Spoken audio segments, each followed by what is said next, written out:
Hey everyone, and welcome to 1.21 Gigawatts. This is weekly movie news, the first ever weekly movie news. This exists because our patrons hit a goal of $100, so here we are. We're going to do this now every week, as long as we stay above that goal. And I'm Peter, and that's Connor. Hi. This is new.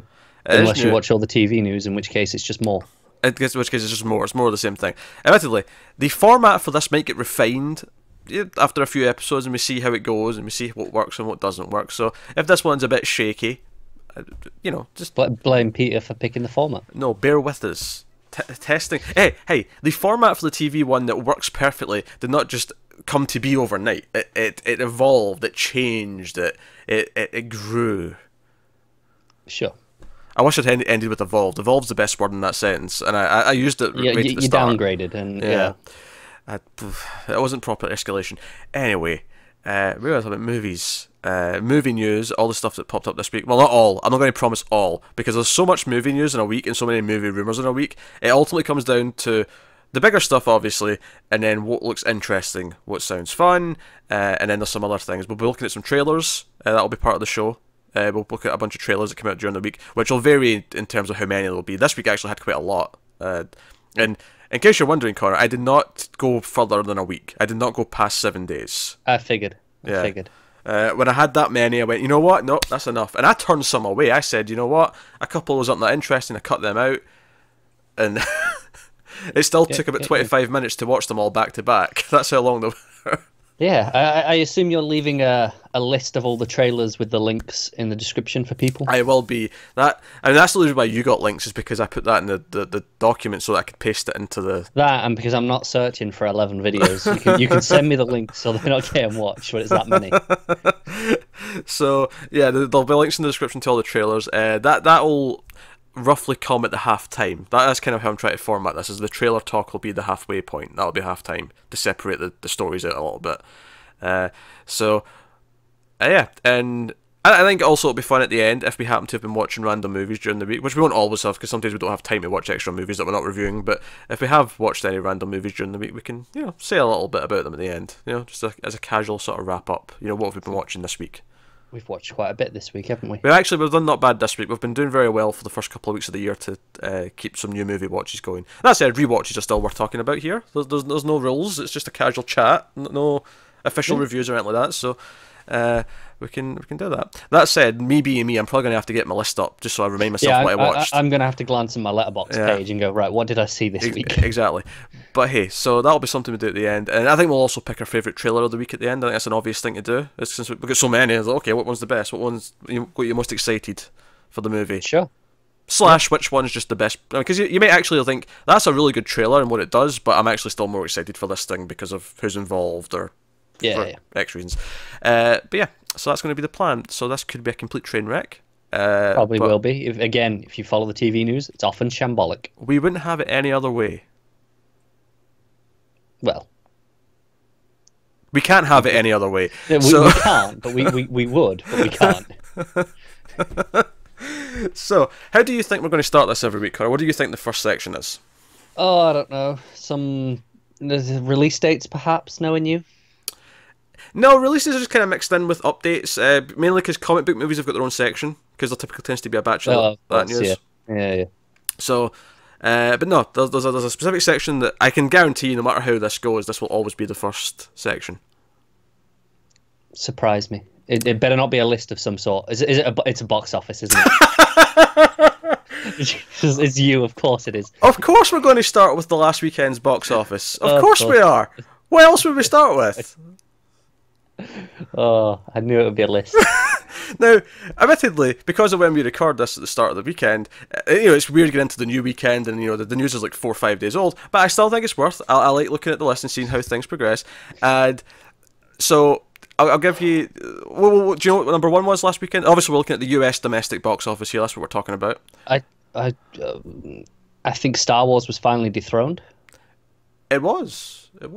Although I think it may have already been dethroned, actually. I don't know, maybe. Maybe it wasn't, I don't know. But no, number one last weekend was Jumanji: Welcome to the Jungle with 37.2 million.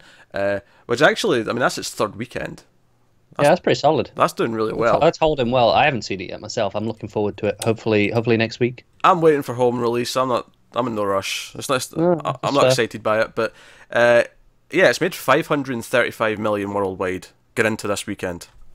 No, it's not bad. I was not expecting that to be a hit. I was expecting that to scrape to about 200, be like a middle success kind of thing, where it did okay. I think they'd have been happy with like 350. So yeah, but I was not expecting such a hit out of this. So I guess it's hit that sweet spot where the kids want to see it. Parents have got nostalgia for the original, so they want to see it. Having it over the holidays helped.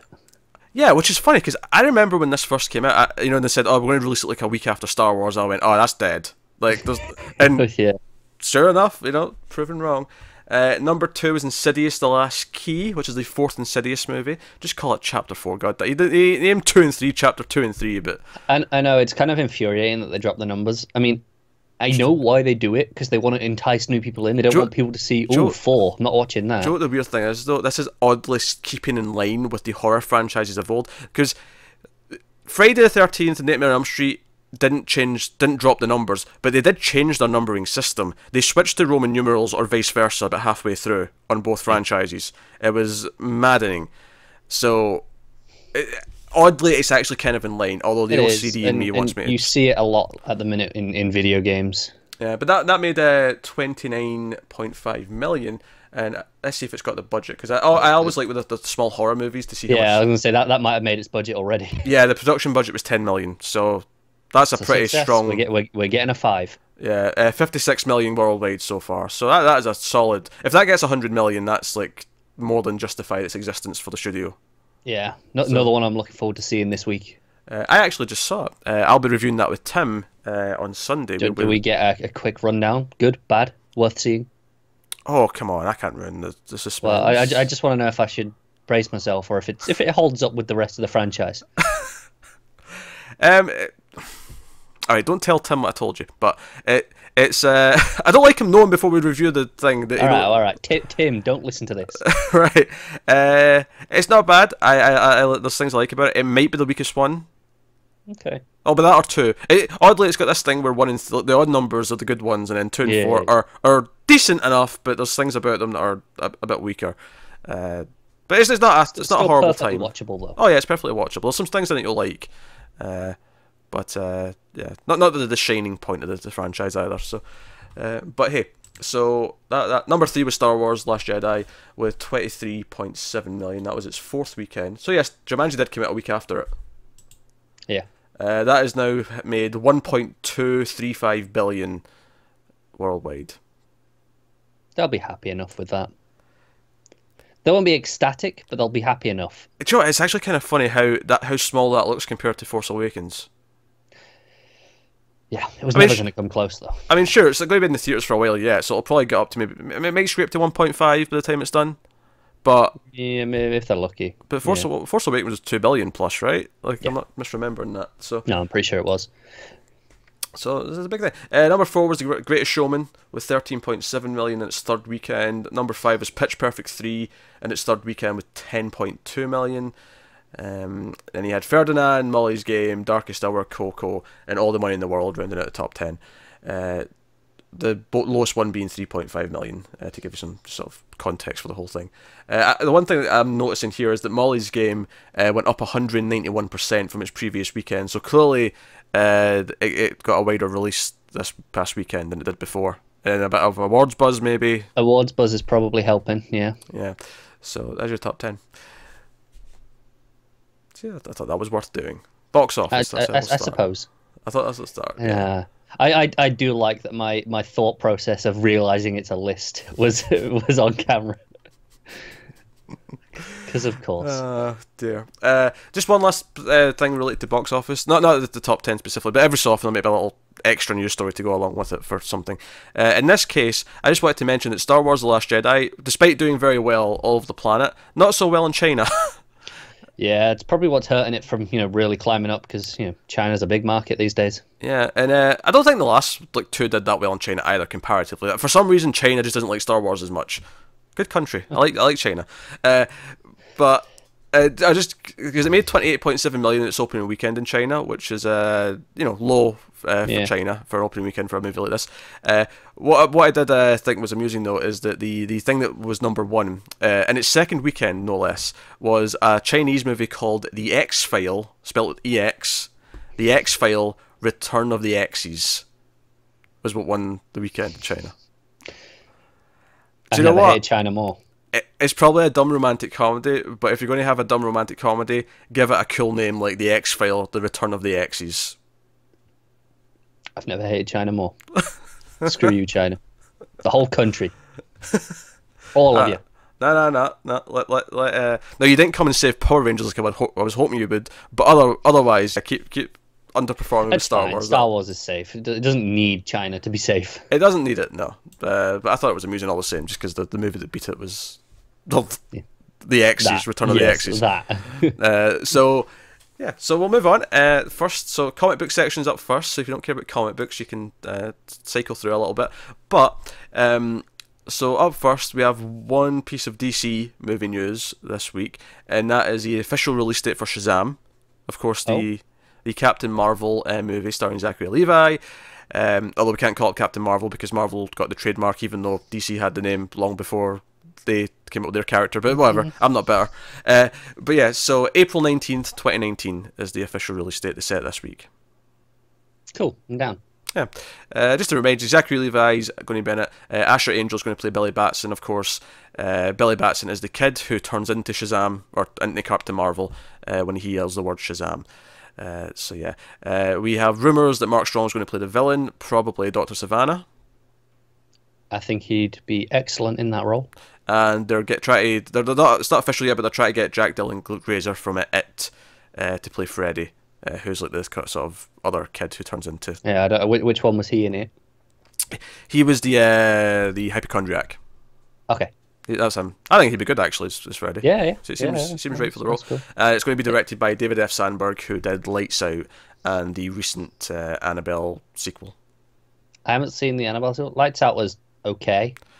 Annabelle prequel was kind of along the same lines. It was weird how much that was similar to to Ouija, because very shit first movie, and then a prequel by a better director, which was mostly pretty decent, and then had to shit the bed in the last 10 minutes because it had to line up into the first movie again. And the same little girls in both movies. What a strange coincidence. Because I was watching the Annabelle prequel, and about 20 minutes, and I was like, this girl looks familiar. What was she in? This is bugging me. And I'd already thought that it was really similar to Ouija because of the whole prequel better director thing. And like halfway through, I'm like, holy shit, was she in the second Ouija movie? God damn it. Yeah. So Shazam, this is the one coming out through New Line, right? It was. I don't know if it still is. This just says Warner Brothers DC Entertainment superhero movie Shazam's been set for 2019. Okay. April 19th. So it might still technically be, but I don't know if it's... Yeah, because I don't know if this one's part of the extended universe or if it's just its own thing anymore. I don't know if they know it at this point. It's a fair point. I really don't. Yeah. Oh yeah, so April sounds good. It started, getting in the early summer season. Yeah. It's about a month before Marvel typically put out their big May, and in this case it'll be the fourth Avengers will be in May. Yeah, so, they're usually early May, aren't they? Like first week or so. So it's a good time for it. It's a couple of weeks of separation. I mean, you could argue that having a superhero movie almost every month at that point might be too much, but at the very least, it's not the same week or no, that's true. So, moving on to Fox, who dropped some juicy tidbits this week. Not all good. So first things first. So some release date changes, and we'll do the sort of less exciting one first. Deadpool 2 has been moved by 2 weeks. Not a big deal. It's moved forward to May 18th this year. No, I'm happy with that. It puts it in front of the Star Wars movie. Yeah, assuming Han Solo still makes that date, which I am. We need to talk about this. That's 4 months away, and we have seen nothing official. We had one leaked promo image. Yeah, we got a promo image. So we have a bit of key art. That is all we have. And the fact that our first glimpse of key art was 5 months before the movie came out is already insane. That's astonishing, isn't it? No trailer, no nothing. We haven't had a poster. Apparently, Ron Howard reshot the whole thing at this point. That's what I'm hearing. Conflicting reports, because I did hear I can't remember who it was. Someone did say, yeah, you kind of reshot loads, like more than expected. Yeah. But others this week have been saying, oh, we didn't have many reshoots. I don't know. I mean, I was never on board for this idea anyway, but all these problems with directors changing doesn't exactly... No, I was into it with Lord and Miller on not necessarily as a concept, but because I like them. Yes, who were fired because they hired 2 comedy directors and then were shocked and appalled when they gave them a comedy movie. Yeah, and that's what I was hoping for from it. I was hoping for a Lord and Miller movie. Well, Disney weren't. No, clearly. And the further we go, seeing nothing, the more terrified I am of what this movie is. Oh dear. Well... So that's 2 weeks ahead, so May 18th. It's not a big change, really, but still coming in May. Or maybe it was early June before. I think it was like 1st of June or something, yeah. So it does put it against the horror film Slender Man, but I feel like they probably complement each other. I think Deadpool's probably fine, and I'll be honest. I think Slender Man's probably okay as well. If that's going to do well, I think it'll do just as well next to Deadpool as it would on its own. Yeah. You know, I think the audience I don't think many people are going to go, "Oh, Deadpool! I'd much rather see that." So forget about Slender Man. Yeah, it's funny because I appreciate the first Deadpool. I don't love it. Like, it doesn't I think it has its problems, but I appreciate that it's doing something different. I appreciate some of the humor in it, of course. What's funny for me is, I mean, I'll have to see both. I'll be reviewing Deadpool 2, of course, but I'll also be reviewing Slender Man for Screams. And I think what's funny is I don't think there's either one where I'm like, both could be good, but I'm not necessarily super excited about either of them. It's going to be an interesting double bill for you. Yeah, it will be. Hey, just be lucky. The Slender Man trailer was just out with the realm of this week's picks. Oh, thank God. I have no interest in Slender Man. Which I got at the theatre when I saw Insidious. Which is impressive because that was really quick. I'm not used to getting trailers that quick. Secondly, though, I also got a trailer for the next bit of news that we're about to talk about, which is especially amusing because this news was already a day old when I got this trailer, which is extremely funny. So, the New Mutants, which is the horror movie X-Men spin-off, which we got a trailer for a few months ago. The first trailer was like November, something like that, maybe October. It's been a while, yeah. I think it might have been October. I think they launched it then. I think it was Friday the 13th in October. You're right. I remember them launching it like midnight on Friday the 13th.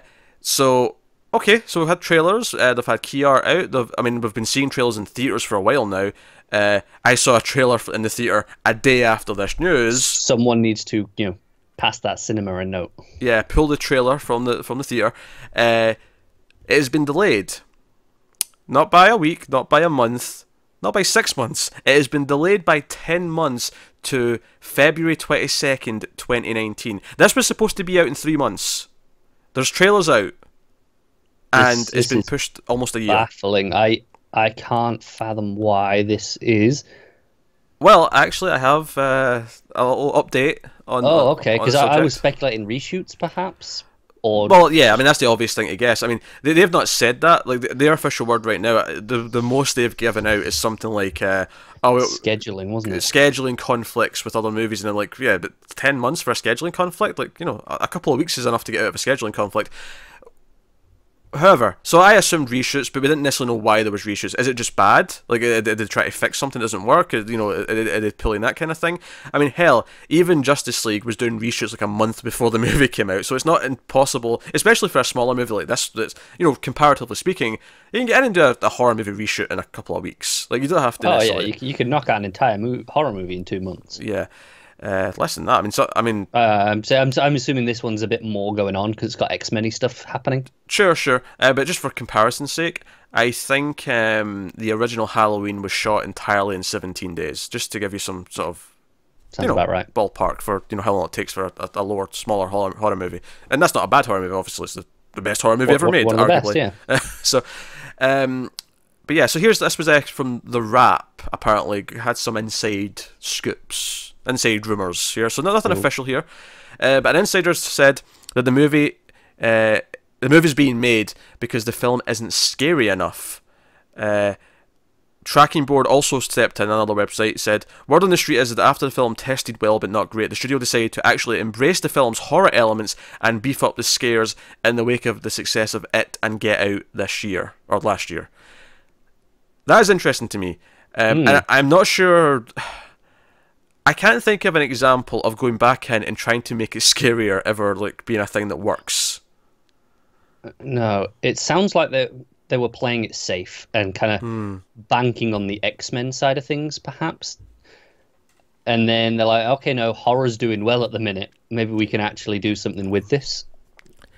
It's what I find fascinating though to me is, was that worth a 10-month delay to not get any, like, to spend more money on it and not get any returns for another year almost? That was worth saying, no, let's make this more of a horror movie because it might fit a niche that way more than it would have before.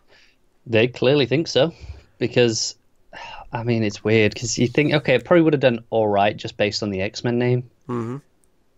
But I don't know, because it did look kind of generic-y horror, didn't it? The trailer's not bad, but it does have that kind of generic horror trailer vibe going for it. And I wonder, if they're like, how much work are they going to do to it? Are they essentially reshoot most of it? Are they going to do, Yeah, because I was giving it props just on doing something different, even if the horror was kind of ended up being mediocre. At least it tried. Yeah, it almost sounds like, okay, we're doing a different thing, but now we've just before it was about to come out, we've said, actually, we want it to be good as well, so we're going to go back and make it good. Yeah. So hopefully that happens. It's funny, we mentioned Deadpool, and you weren't as big a fan of that as a lot of people, but that kind of had free reign to just go all out and do its own thing. Yeah. And maybe they kind of reined this in at the time, and they're like, you know what? Maybe we should just let them do it properly. Yeah, maybe the idea is that they want this to sort of explode and be its own thing on its own merits. And sure, it'll be connected to X-Men and that'll give it a bit of a boost, but the idea that it and Get Out kind of exploded as horror movies this year, they kind of wanted to do that. Yeah. The reality is, Fox are like, well, Disney are stepping in anyway. We might as well take a punt with some cash. I don't think that was the... I mean, it was worth thinking about, though. Like, did this have anything to do with that? Is this them saying, oh, we need to make this better and a bigger hit, because when Disney do have full control, which could take 16, 18 months or more... We want them to be able to say, no, this should stick around is. This is going to make money. This is worth keeping around, yeah. Yeah. So maybe... And it seems like it's separate enough from the actual X-Men that even if they reboot the rest of the X-Men, this could theoretically still... just have its own little thing. Yeah. Be a thing. So... fascinating though. This, I did a double take when I read this week. That's not the last Fox delay though. This one's got a story attached to it. So, Gambit, which Channing Tatum's been threatening us with for about 6 years at this point. I swear, every time he's in a movie, the press tour, he's like, "Gambit's happening, telling you." It's lost its third director. The first director was Rupert Wyatt, of course, the director of the first, Rise of the Apes, that movie. Doug Liman, who was the director of the Firstborn movie, amongst other things, was the second director. Also Edge of Tomorrow, if you enjoyed that movie. They both dropped out, and now Gore Verbinski, who I would argue was the weaker of the three, has also now dropped out. He, of course, did the first Pirates of the Caribbean and various other... I think he did more than one, actually, but he's done various things. I liked the first Pirates of the Caribbean, but it's not an amazing movie. But I agree he's the weakest. I feel like they've got steadily weaker choices as they've gone down. It's like, okay, who can we get in now? And apparently, sources are saying this was creative differences. Verbinski left because he wasn't happy creatively with what he was being probably because told. Channing Tatum's like, no, I'm doing this my way, and I think it's going to end up with him being in the director's chair, ultimately. I think it's going to end with it never happening. Oh, okay, yeah, that's more likely. But if it does happen, I think he's the only one who's going to let it direct it himself. Yeah, apparently this has pushed it from the date that it had, which was February 14th, 2019, to June 7th, 2019. Honestly, at that point, though, Disney, if everything goes through and there's no blockages of the merger and the buyout, I feel like that's the point where Disney take control of the X-Men and say, yeah, this Gambit movie that's not even started yet, yeah, that's going. That's bye-bye. And I'm surprised it's only a delay of a few months at that point. Because, okay, another director. I feel like it's just been slipping and slipping and slipping. Yeah, absolutely. So over at the MCU, we actually have a little bit of an update on a potential Black Widow movie. Yeah, I did see some of these. It's got a scriptwriter. Jacques Schaeffer, who's been hired to write the script. It's not actually been greenlit yet. That's the key thing here, is that it's not officially been greenlit, but they are looking at writers to actually develop it. It's essentially a script pitch at this point. Yeah. But it's very early in development. It's no green light. But this is the closest the studios ever came to actually doing it. So the fact they've actually hired a writer. Kind of insane. Yeah.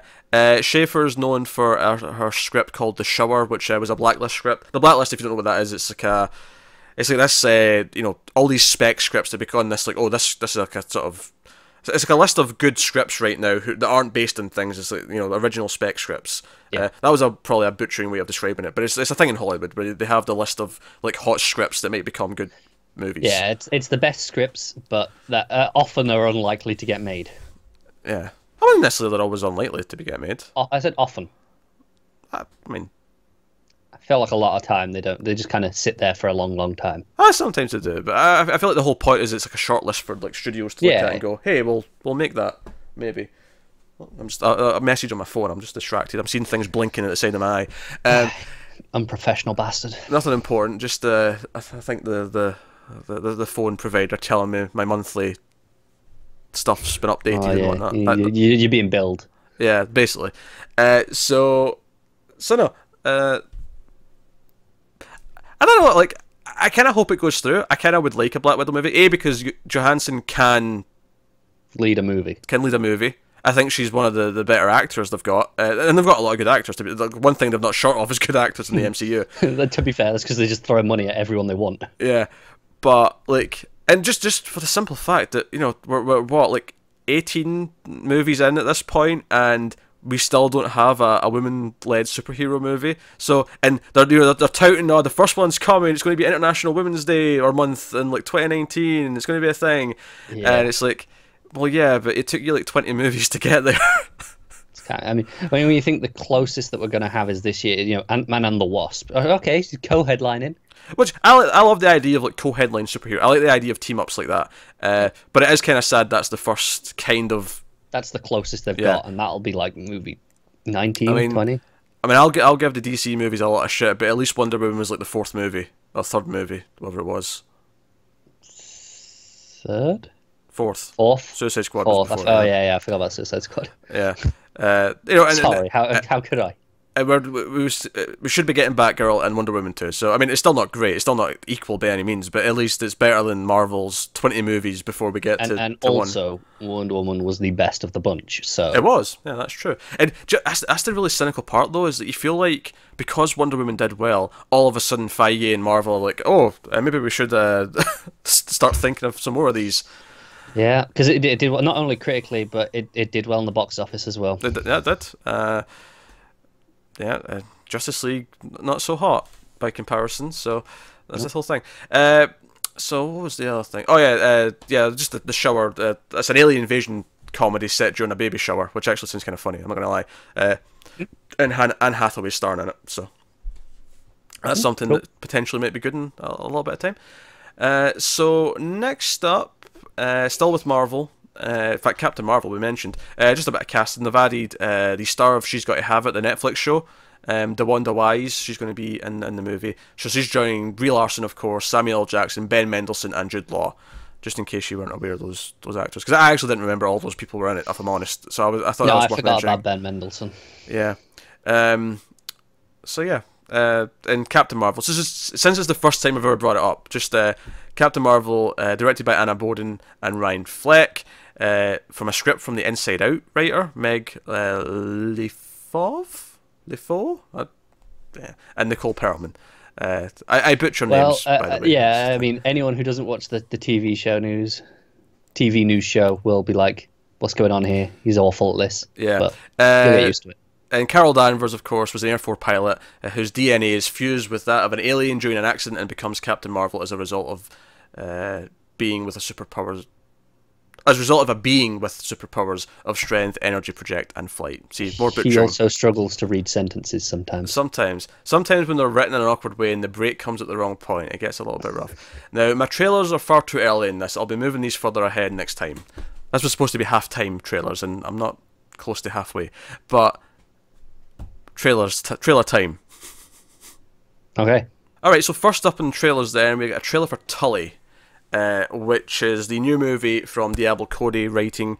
We have, what's her face, Charlize Theron's in it as well. She was, of course, in Young Adult, which was also Diablo Cody writing, and Jason Reitman directing.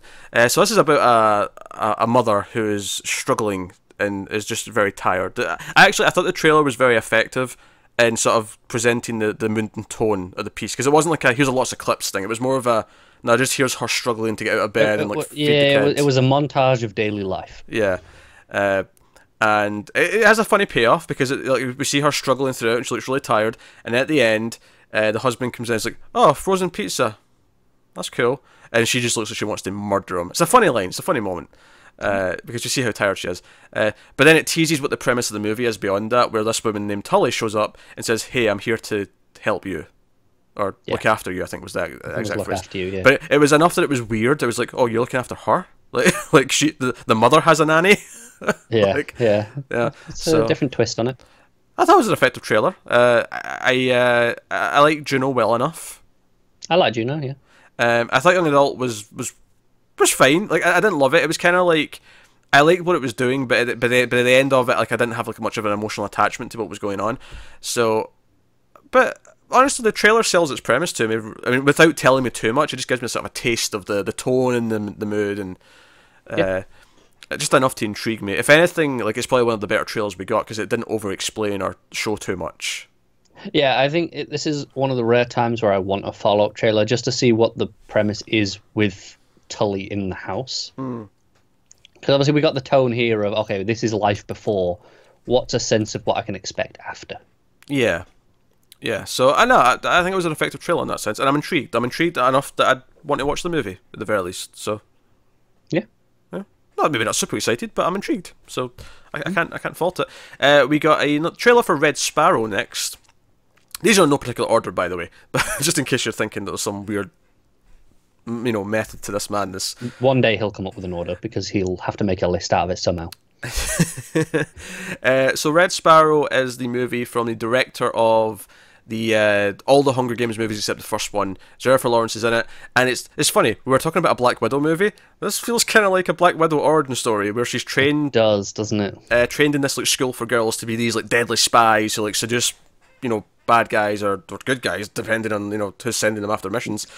Context. Yeah. And like she's given a choice to either die or join up with these Red Sparrow teams, which is essentially the in Black Widow they're not all called Black Widows, right? That's just her thing. Yeah, I think so. Yeah, like Black Widow's just her like name that she has like in the West, but she was a Russian spy at first. Yeah. But it's basically so Jennifer Lawrence has got an accent, and we see her like a lot of this trailer does explain a lot because we got a teaser before. This was like the first full trailer where it explained that she's put into training and she's like clearly it's almost very Hunger Games-esque. In the first half of the movie, it looks like it's going to be how in the first Hunger Games it was like all the training and all the ceremonies before the games. It feels like the first half of this is going to be kind of like that, where but it's darker because it's all this like sinister shit and like seduction techniques. Because it's all Russian. Yeah, sure. But and then there's like the second half where it's like, oh, is she going to befriend like the good agents from the other countries, played by Joel Edgerton? Like, is he going to like sort of turn her and is she going to be a hero, or is she going to like still be with the bad guys? I think the trailer makes it a bit too clear where that's going. Yeah. I think by the end it's like, well, obviously she's going to be a good character by the end. I mean, yeah, if she's not, I'll be impressed, but it feels like that's what it's doing. It's disappointing to know that going in. Yeah. Like, I'd rather have not even necessarily known that was an option. Yeah, I think honestly what you'd have done with this trailer more than anything was just do the training stuff and then just end it with her meeting Joel Edgerton and have like, okay, this is the contact, and then we reveal the other star of the movie because he's like the second build. Yeah. So you reveal the other star and okay, that's where the second half of the movie is going to go, but we're not going to tell you too much about I think it was important to introduce him though, because I'd seen the teaser a few times. I had no idea he was in this movie. I think his name was in the teaser, so I knew he was in it, but... Yeah, but I don't necessarily remember that. Yeah. The movie looks okay. I think like it has potential to be kind of bland, but I think at the very least the subject matter could be interesting. Yeah, it looks like it's got potential. I'm not a big spy person, admittedly. It depends how they approach it. I'm much more into spy stuff than you are. But if it's more personal and it's more about the horror of her having to go through with this awful stuff she's been told to do, I can get more like gritty emotional spy stuff. Is a lot more interesting to me than like, oh, slick spy who's really good at missions and it's all about stealing dossiers and like all that shit. I don't really care about that. I love that stuff, but I'm down for the gritty personal stuff as well. Yeah, like I enjoyed like, the Bourne trilogy, and yes, I'm just saying trilogy. I don't really acknowledge the other two. Like, I enjoy that trilogy way more What's than the name for the 5 movies? Because you know, trilogy, quadrilogy. Tetology? Or pentology, I guess. So if you want Yeah. I've never heard it. to be fair, quadrilogy is not a word either. Fox made that up when they first did the Alien box set and DVD, and we've just kind of adopted it and said, yeah, fine, sure, we'll go with it. Across the board, people go, sure, that works. It doesn't sound wrong. Sure, yeah. Unless you're someone who studies English, in which case you're yelling at the top of your lungs. You're like, no, damn you, Fox! Yeah, too late. That said, if you're someone that studies English, you should accept that language evolves and changes. So. I love the idea that there's someone high up at Disney who wanted to buy Fox just because they can finally take that word back and say, no, not using it anymore. It's banned. I'm not sure they can control that. Not really. Anyone uses... We've trademarked the word quadrilogy. That was our word. Anyone uses it, you're getting sued. I mean, if they do that, sure. But we're not using it either. That's what it was all about. It wasn't about X-Men. It wasn't about Fantastic Four. It wasn't about Alien Predator. It was about getting the rights to the word quadrilogy so they could police it. That's what it was all about. Oh, I love the idea that Bob Iger hates quadrilogy. But no, we stick to trilogies, damn it, in this industry. Yeah, but then you have trilogies of trilogies, but they're still trilogies. Yes. You can have trilogies within trilogies, and then you have the grandparent trilogy of trilogies within trilogies beneath it. Because that's what they'll do when they go to the next Star Wars movie after Episode 9. It'll be, no, this is the start of the second set of 3 trilogies. Yeah, that'll be it. Alright, so that's Red Sparrow. It looks okay. It's not blowing me away, but it looks okay. Next up, we had a trailer for Monster Family, which is an animated movie, CG animated. Nick Frost is like the dad figure. Emma Watson's one of the characters. It's basically this family who get turned into classic Universal monster characters. And one, dad becomes like a Frankenstein monster. Mum becomes like a vampire. Daughter's like the mummy. And they're basically trying to fix themselves. So it's a family comedy animated. How did you feel about this one? I like the premise. I very much dislike the extremely childish comedy.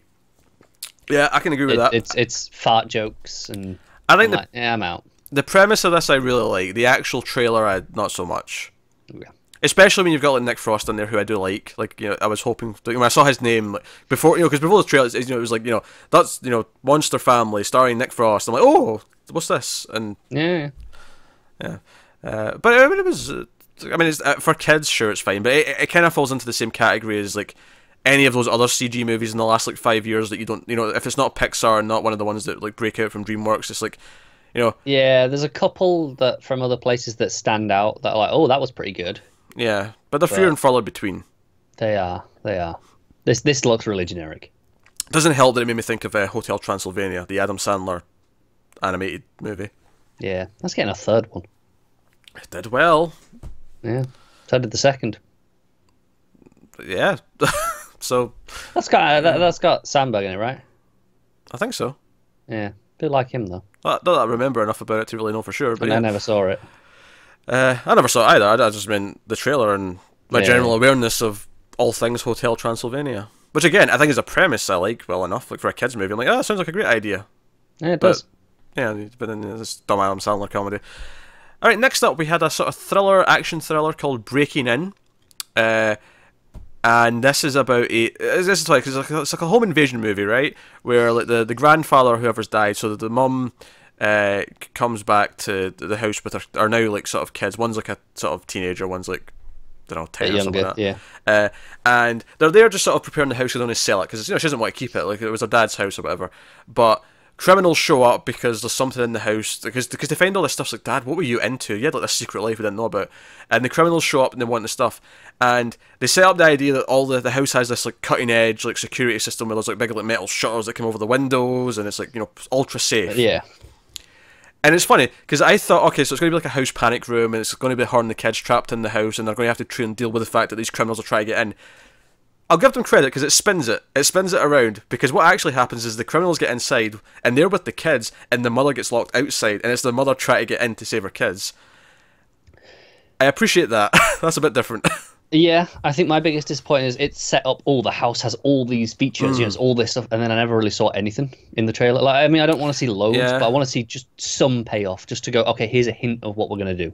What I think's funny for me about this trailer is that it actually promotes that it's coming out around Mother's Day. And the whole thing is like this mother who's like a badass who's going to get her kids back, and I love that in a B movie kind of sense. I'm like, oh, that's kind of badass. Like, yeah, do it. Yeah. Hey, gotta market your movie somehow. But it is kind of funny that it's a middle-aged woman who's like fighting back and like trying to beat the bad guys, which would be fine if she was like an action like person anyway. Like if she was doing, if she was like a spy or she was like an agent. Yeah. Like it's not like when I'm watching Shield, I'm like, oh, May's like 50 years old. How is she fighting people? But she's in mum jeans, so that's what makes it kind of entertaining. Because at one point she's like hanging off the stairs and she's doing like stealth, and it's like, how are you so good at this? Do you have like a backstory that we're going to find out about? This is that mothers lifting cars off kids. Yeah. They get the strength, they get the power to do it because they're mothers. Yeah, exactly. That's what the message of the movie is going to be. Admittedly, I think this could potentially be really stupid and dull. However, I think there's equally a possibility this could be a really fun B movie with her doing absurd things to save her kids. Can't argue with that. However, it might be taking itself too seriously. That is my one worry from the trailer. Yeah, it wasn't very jokey, was it? No, it was very serious. But trailers can missell things. It's funny because the actual the cut-ins of this Mother's Day, that stuff kind of played it like, oh no, we're taking the goofy approach like we're talking about, but the actual footage from the movie didn't. Yeah, so I don't know. I mean, I'm not going to rush to it or anything, but if I hear it's fun, because it could be, could be. I'd be willing to watch it. But it could also very easily be just this overly serious thing about a mother trying to get her kids back. And it looks like it's one of those that maybe when I'm in the end of year catch up mode. Yeah, maybe, yeah. More of a when it's on Netflix at some point. I'll put it on rather than going out to see it. Next up, we had a trailer for Victor Crowley, and when we complained about Insidious changing its naming with the fourth movie, so you had Hatchet, you had Hatchet 2, you had Hatchet 3, and then you had Victor Crowley. Not only did they change the name system, they'd called it his name. Hey, I'm pretty sure they're not the first ones to do it. Bullshit is what I'm saying. But I've not seen the third one yet. I've seen the first two Hatchets. I don't think you've seen any, I assume. No. What did you think of this trailer as a new viewer? Pretty generic. Yeah, there was a couple of jokes I liked in it. It's definitely playing for laughs. It's not taking itself seriously. There's a joke in the trailer where he's like, I got this, I'm going to shoot him with a flare gun, and he shoots the flare and it just flies past his head, and Crowley just kind of looks like that, and he's like... Yeah, see, that's the thing I kind of felt really generic. It's like, okay, it spends most of the trailer going, oh, this man's a threat, and then there, he looks around at it like it's the joke, he's aware of the joke. It kind of undermined it.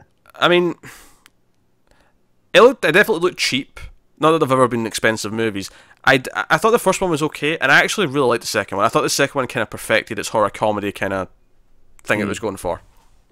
I don't know how the third one did. All four have been the same director, though. So consistency. So there's a very reasonable chance it'll end up being consistent with the past couple, but the trailer itself, like, obviously, the problem with these movies is that the characters are mostly these generic characters who, are just there to be killed off at some point. Although I was laughing because the plot of this reminded me a lot, bizarrely, of Jurassic Park 3. Okay. Where they pay the one survivor of this location to come in a plane with them to do an interview, and then the plane crashes and they're stuck in the place with the evil monster. Just in this case, it's a serial killer instead of a dinosaur. But it was very Jurassic Park 3. That's all I could think about during the setup of the plot. Yeah. Hey, why not?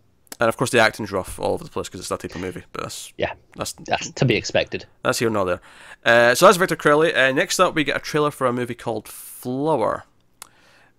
Which is an interesting... I thought this was an interesting trailer. I don't know how you feel about this. No, I quite like this. Yeah, I like this as well. This was sort of an indie teen drama, but the sort of hook is it's more of a dark comedy because this teenage girl gets like a new stepbrother or something like that, and she thinks, oh, he's a drug addict, he'll be this kind of person, but then they see him and he's like this, chubby kid, like, because one of the lines in the trailer is like, oh, he's fat, like, junkies are supposed to be skinny, like that's one of the joke lines. See, it's funny, that first part of the trailer, I wasn't feeling it, and that Oh, yeah. line, I was like, It got better as it okay. went along, because when you got more of the personality, because I think the kids are actually kind of funny when they're around each other, like their When they're on banter. their own doing their own thing, yeah. When they started doing things, it started to get entertaining. And then at one point, I think it's the stepbrother who like accuses someone of molesting him, and it's like this second-hand knowledge that they don't even know is true. But they track down Adam Scott's in the movie, and he's this guy who they find, and they basically want to bait him into like not actually doing it, but like basically figure out if he actually is a molester by baiting him into it. So we've got her like get into the supermarket and like try to flirt with him, and it's really, and he's just like doesn't know what's going on. But it's actually a very funny scene in the trailer. Yeah. It's really good. There's something really. It's a very dark humor, of course, but it is very funny. So I was down. Like, by the end of this trailer, I'm like, I feel like the performance from this lead girl, I think, is going to be really good. I thought she was really strong. Oh, definitely. Throughout the trailer, and then Adam Scott being like this, like normal adult trying to like just process what's happening to him. I think, and it looks like it might get really dark towards the end. It may not, but Yeah, you very well might. but I genuinely don't know how it's going to end. Which some trailers you do feel like you do know how it's going to end. That's true. No, I thought this had a really nice tone once it got going, and once because the first part, which was obviously the setup of the movie, I was like, okay, not really feeling this. But once it got to Adam Scott's there, and this is what the movie actually is. Yeah, because before it was just the basic. Because you can tell that first chunk is just the first 5-10 minutes of the movie. Oh, and yeah, then yeah, absolutely. The plot is them hunting down this guy, and then how that plays off, and how he reacts, and then where it goes from there. Once it gets to his stuff, and that's what the movie's about. I thought it had a really good pace to the trailer for a start, but it's got a good tone to it. Yeah, and like I say, I think the lines out of the main girl, whose name I think is Flora. I think that's her name. I think she sells those lines. I think they're really funny. Like her delivery's really good. So, do you know what? She was reminding me of someone. I can't remember who it was now, but she was reminding me of another actress who's older. Like someone who, I mean, not super old, but just someone who's like maybe in their 30s now. But she was reminding me a lot of someone, and I can't remember who it is now. Or was her delivery? Oh, I know who it was. It was she was in Freaks and Geeks. She was in Avengers: Age of Ultron. Lizzie Milani, I want to say. Oh God. You'd know her face. She was in ER for years. I'm sure I would. Yeah. But her delivery, her voice specifically, reminded me a lot of her. Oh, that name's going to bug the shit out of me now. She was Hawkeye's wife in the second Avengers movie. Okay. All right. I know you're on about. That's who she was. But she like. That's going to bug me. But yeah, she just her voice reminded me a lot of her. Like I was actually wondering, like, is this like her daughter or her like little sister or something? Like her voice was so similar. Okay. But maybe nothing. I may just be imagining things. It may just be a coincidence. But hey, no, Florida's pretty good. I'd say so far out of these, this is the one that I'd probably be most looking forward to as a movie. Yeah, me too. So cool. Next up, we had a movie called The Female Brain. This is kind of a multiple character sort of dramedy about the differences between men and women, and how women's brains, like they point out flaws more than men do. Men are very territorial, and it's basically just a gender comedy about how men and women are different. Yeah. This was completely inoffensive, but not in any way exciting. It's fine. Yeah. But I don't care. The only time I kind of smiled at all was really the tag at the end, when, because it sets up in the middle that the guy says he can catch it, and she throws mustard at him, like not the jar of mustard, the actual, just off the spoon. Yeah. And it hits him, and then later on he's proving like his male friends like throwing him like various fruit and stuff, and he's catching everything. And that mildly made me smile. It was just like, that was two peppers in a bag. It's like nunchucks. Yeah, that was a little funny line. Otherwise, it just kind of felt like, okay, like. It's the kind of thing where maybe the movie actually has got a lot more going for it, and the trailer's just not telling us. It could be. My problem is that joke there that we liked. It's the payoff, the sort of payoff that only works with that pacing there. Yeah, like, it's that pacing of cutting back to it later in that moment after the tag. But that's true. So I don't know how that plays in a movie for me. That's true. Yeah, it seems fine, but like nothing mind blowing. Next up, we got a movie trailer for The Vanishing of Sydney Hall, which seems very stylized, and it's about a a writer who goes missing, who intentionally sort of like goes off the grid, and this detective who's trying to hunt him down, played by the dude from Friday Night Lights, whose name I can't remember. Kyle Chandler. I want to say Kyle Chandler, but that may be completely wrong. I hope it is. I hope it's right. I hope I just nailed that, and people can tell in the comments. Comments will know. Yeah. But yeah, so it seems very stylized. There's a lot of like quick cutting, there's a lot of energy in the trailer. It seems like he wrote this book and then he went off grid and he's kind of successful, but it doesn't seem like they're going to hide him from the audience. So we're going to see. It looks like we're going to see where he is the whole time, but he's kind of on the run from this detective for some reason. It does seem like it's going to have some humor to it, but it's got that kind of indie biopic kind of feel to it. Yeah, that's a good way of putting it. So did this do it for you? Were you? Not particularly. It looks all right. Don't be wrong, but it wasn't really doing anything for me. Yeah. I mean, what's her face? Jill from Leftovers is in it. That was a nice little. Yeah. I was like, oh, I know her. I like her. She's good. Yeah. I can't. I saw her. She did this weird advert for a perfume. Can't remember which one, and it's this strange. Most perfume adverts are very serene, nice things. It's just this strange abstract dance that she does. Oh right, okay. Weird. I recommend checking it out. But that's The Vanishing of Sydney Hall. Next up, we had a comedy trailer for Blockers, starring John Cena of wrestling fame. He plays a dad of a teenage girl, and it's all about how him and this other set of parents are basically... They discover that their kids are all going to plan to lose their virginity on prom night, and they're essentially on a mission to stop it from happening. So, silly enough premise, and... it just looks like a dumb comedy. Like I feel like I'm too in the middle of the two age groups to appreciate any of this. Yeah, you're not old enough to be the parent. I'm too old to care about what the kids are doing, but the parents. I appreciated the emoji thing when they're all just look at the image. I'm like, I have no idea what any of this is saying. Yeah, that was probably the funniest part of the trailer when they're trying to decipher these, because it was very obvious this was all sex stuff. Because it was all holes and fingers. It was all. When it got to the end, but the first chunk of it, I'm like, I have no idea what that's saying. Yeah. Because the opening moment of the trailer is potentially funny, but it was like so obvious what the joke was going to be. Because he comes in, he's got the laundry. He's like, oh, I found this thong in the this new thong in the laundry, and he starts putting it in his mouth, and his wife just stares at him and goes, "That's your daughter's," and he spits it out. It's like there's potential there in that joke, but it was just so obvious. Do you know why it's not here? It's because the wife stares at him for far too long. And he doesn't get. So we know that this is this thing, and she just doesn't say anything for too long, and it's like, okay, it's not funny anymore. I mean, I think what it's got going against it is a tired concept. Cena can be pretty funny. I don't know if he can carry a whole movie though, because he's definitely the biggest, star here. But it is a very tired concept. Teenage kids are having sex. We need to stop them. And then by the end, they have to learn that the kids are their own people and they have to make their own choices, and blah blah blah blah. Usual thing. Next up, we had a trailer called Beirut, set in Beirut.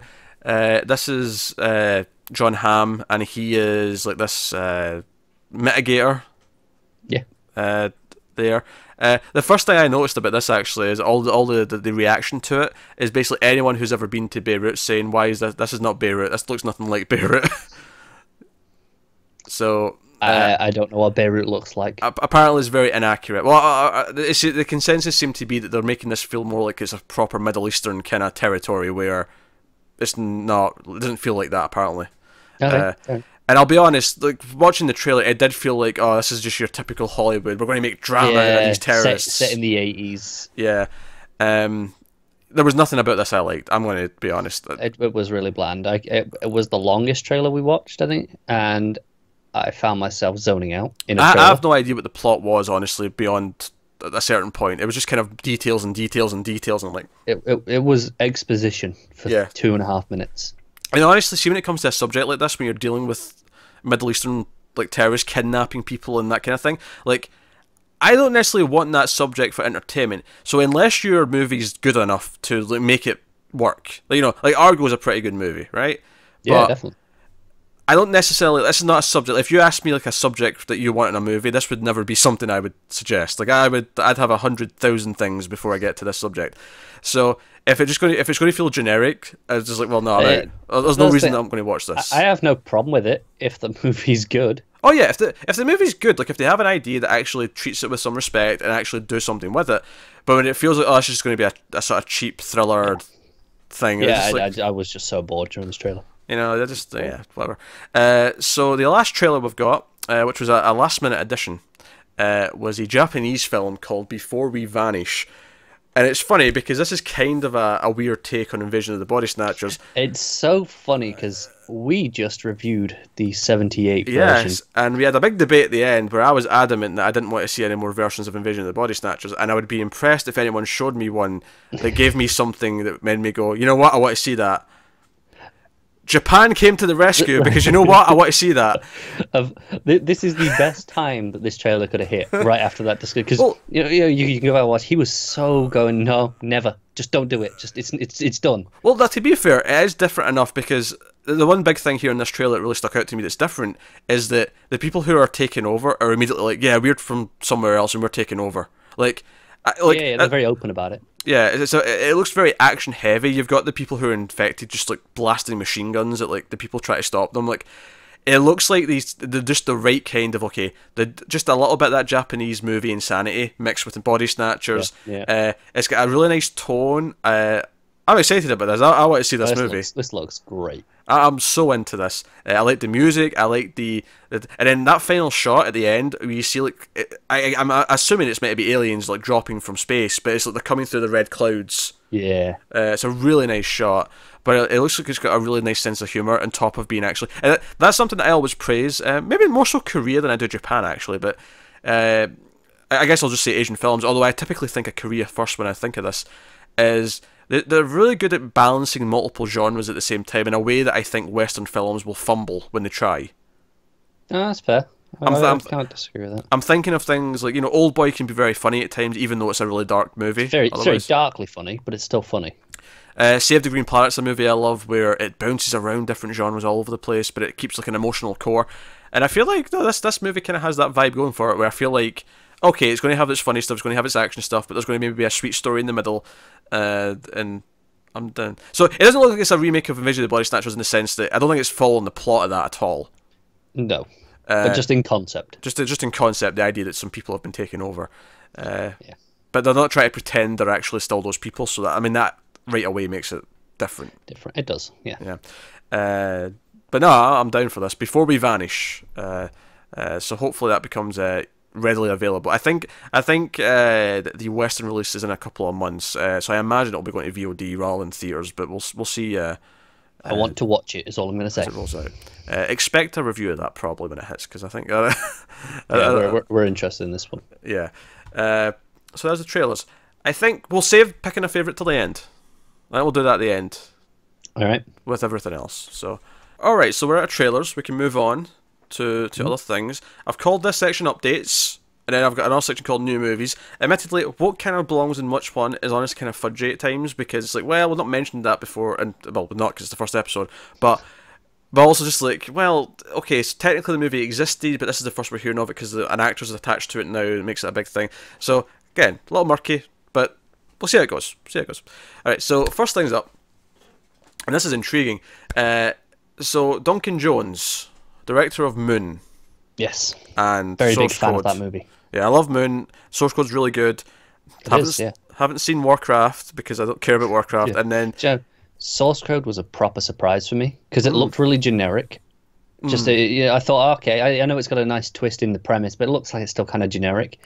And I watched it, I was like, oh, damn, that was great. Yeah, Source Code's pretty great. It's not as good as Moon, but it's pretty great. No. But his next film, Mute, which I was really happy this was a thing that was happening, because I didn't like Warcraft, I didn't like that he was spending his time on that. Give me another, smaller sci-fi movie from Duncan Jones. That's what I want from him.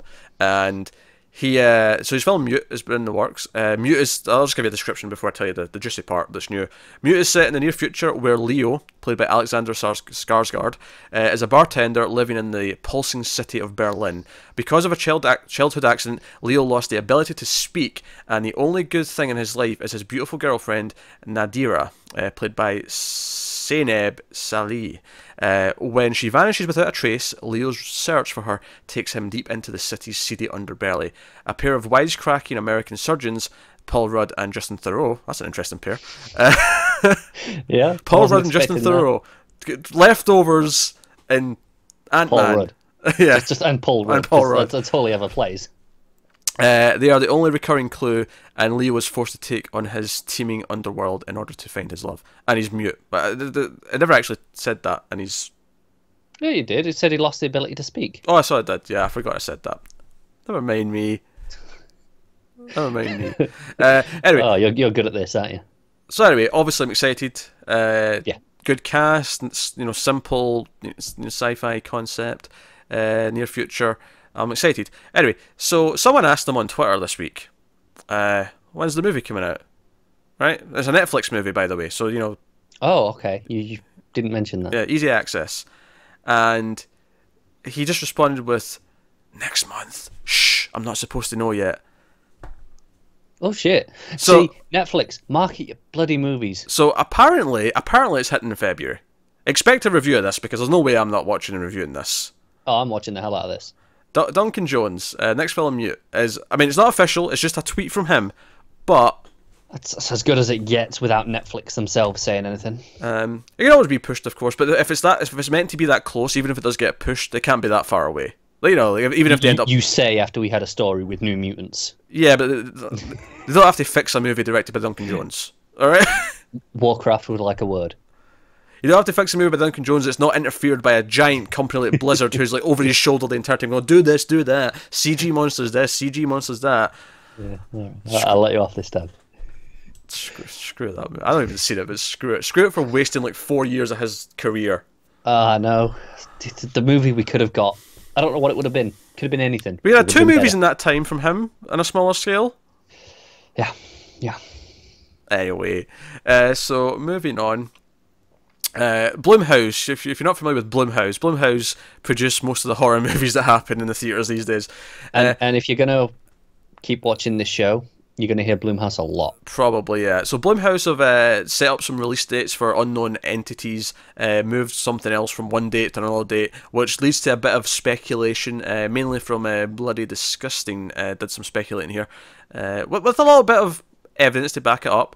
But so Blumhouse has secured 3 release dates. They're all at Universal, so Universal will be distributing these movies. So you'll get a Universal logo at the start of them. Much like Happy Death Day, that was like a Blumhouse Universal pairing. So I'm looking forward to getting to that. Yeah, I liked it a lot. It was good.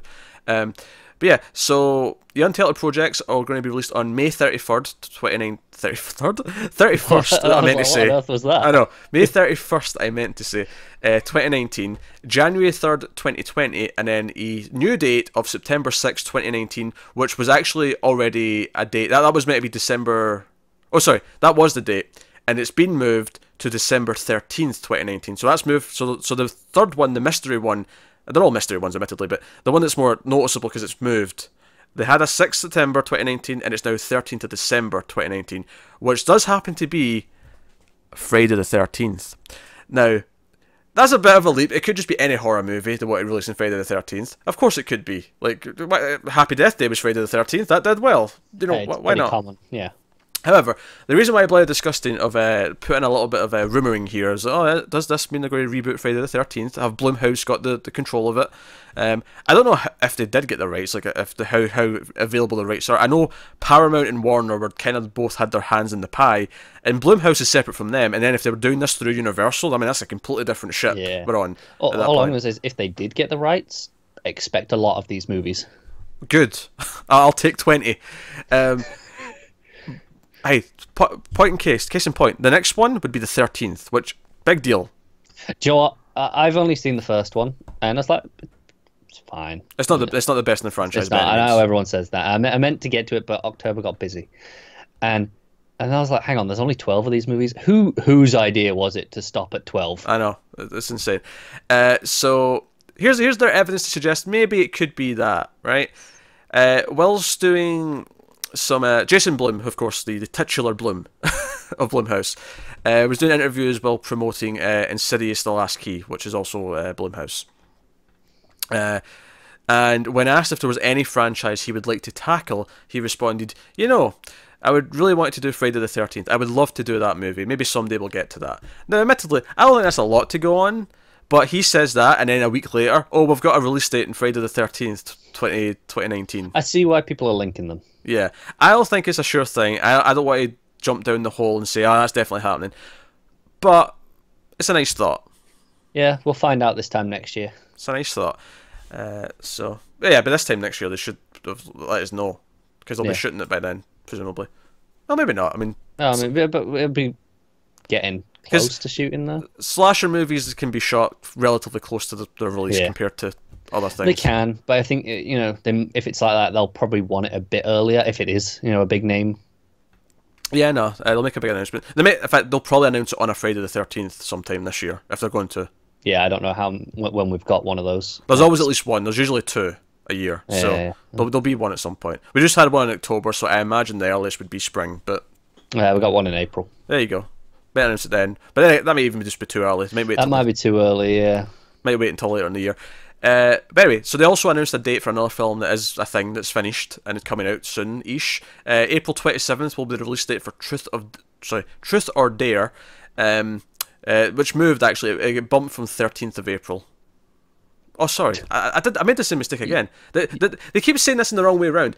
It was 27th of April. It's been moved to Friday the 13th of April. Makes more sense. For obvious reasons. The 13th. Yeah. Same thing. They just did it with... I don't know if they moved Happy Death Day, if it was always Friday the 13th. But they just planned it on Friday the 13th, yeah. But that was successful. It makes sense. Of course you're going to do it. So...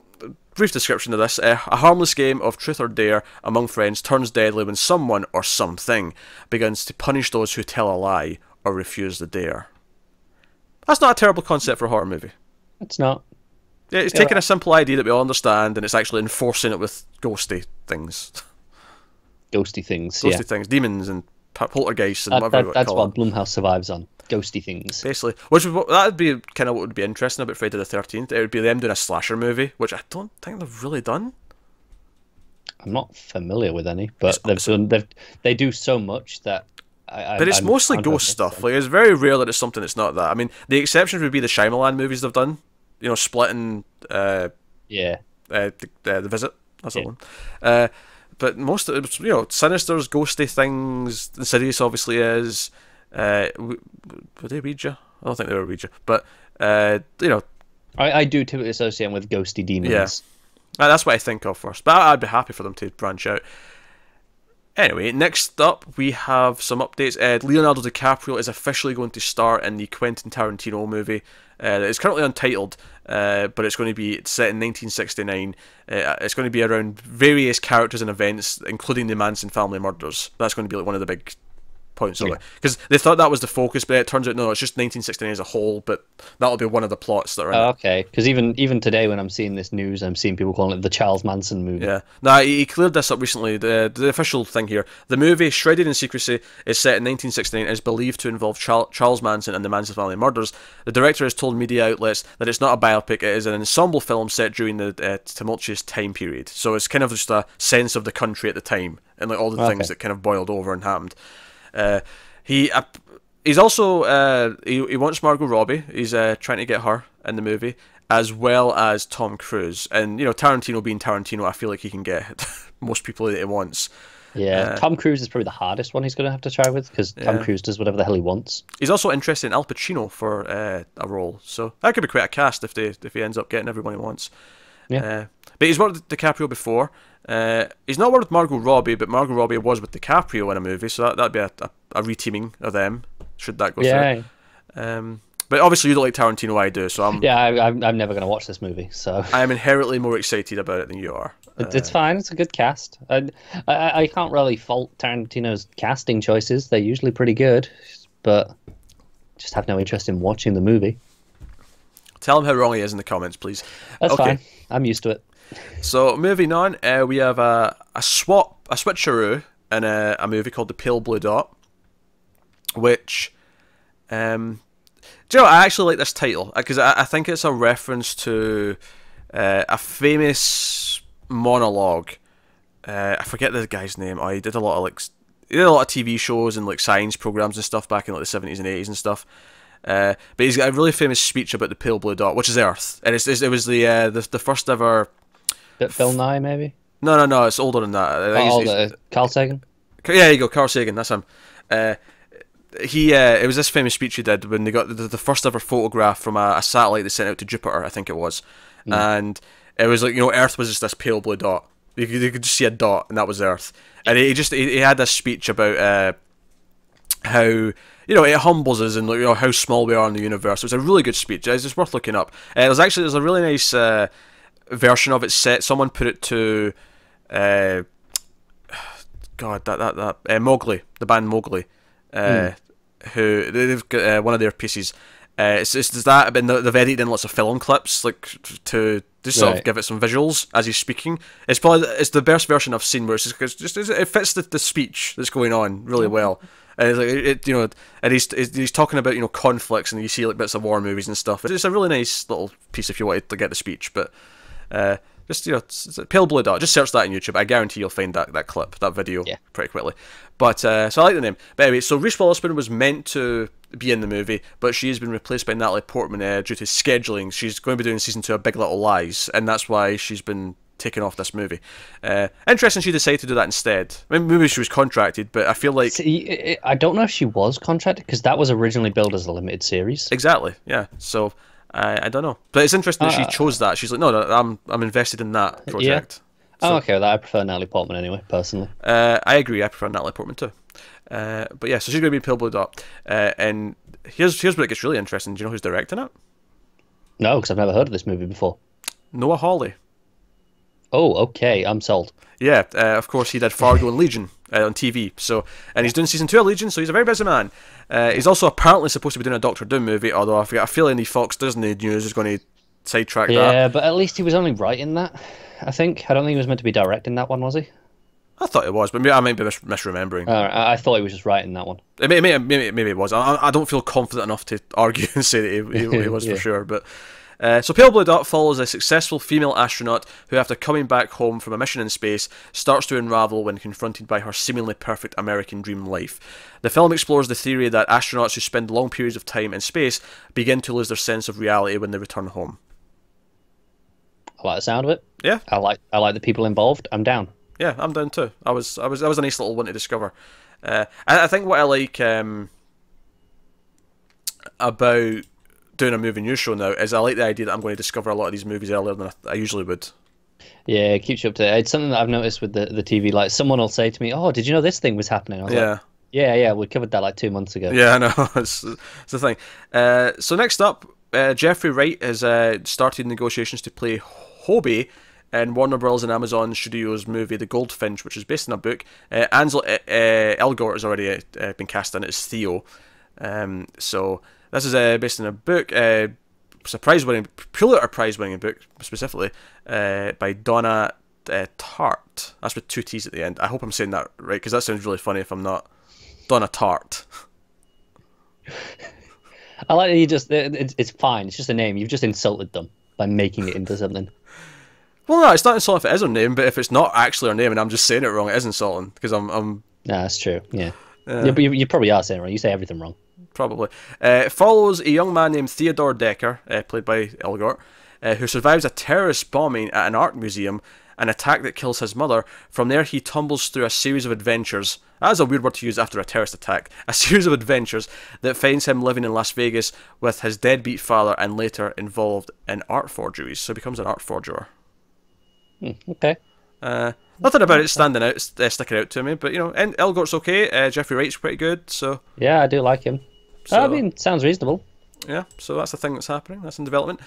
Next up, there's a lot more casting news with movies compared to TV. It's always about who's been cast in a movie. That's what a lot of the news is. I think it's still left. I mean, obviously we don't really have it anymore, but the old star system selling the movies. They still kind of rely on that to the general public. I feel like you go, oh, it's the next Tom Cruise movie, you know, and then that goes, oh, okay. It's easier, I suppose, to just write it from that point of view. Yeah. So next up, we got a movie called The Gemini Man. It's going to be directed by Ang Lee. Of course, Brokeback Mountain, Life of Pi, the first Hulk movie, if you want to use that as well. I feel like that's insulting to him. That's a bit harsh, but I really like Brokeback Mountain. I think Life of Pi is good. I didn't love it as much as everyone else did. I haven't seen it. I've had it sat on my shelf for about 2.5 years, and I was like, I keep going, yeah, I'll get to that someday. It's a pretty movie. I just thought some of its messages were on the nose. Brokeback Mountain I thought was really well done, though. I do like that, yeah. So I think he's a solid director. You know, he's hit and miss for me, but can be very solid. So it's called Gemini Man. Will Smith is already in the movie. Clive Owen's been... he's not been cast yet, he's in talks, right? So he's potentially being cast in it. The details of the role are unknown. They're keeping it under wraps. Also worth mentioning, they're apparently going to meet with a few actresses for the female lead of the movie, and the actresses they are going to be talking to are Elizabeth Debicki, who I don't really know her from anything. She was in that spy movie with Henry Cavill and Man from U.N.C.L.E. There you go, that one. She was in that. I remember her being in that. It's a good movie. The other two names though are a bit more known to me. Tatiana Maslany, who from Orphan Black. She's very good. I've only seen the first season of that, but she is very good. And then the other one, who I feel like probably the most well known, is Mary Elizabeth Winstead, is the other name. Okay. So they're looking at those actresses to maybe be the lead. I get a sense of what sort of actress they're looking at, though. Yeah, from those three. Yeah. Yeah. The film follows the over-the-hill hitman who faces off against a younger clone of himself. Oh, I'm in. Yeah, I know. That's all you get. That's all you get in terms of description. But I'm like, okay, I'm in. I don't need any more. Yeah.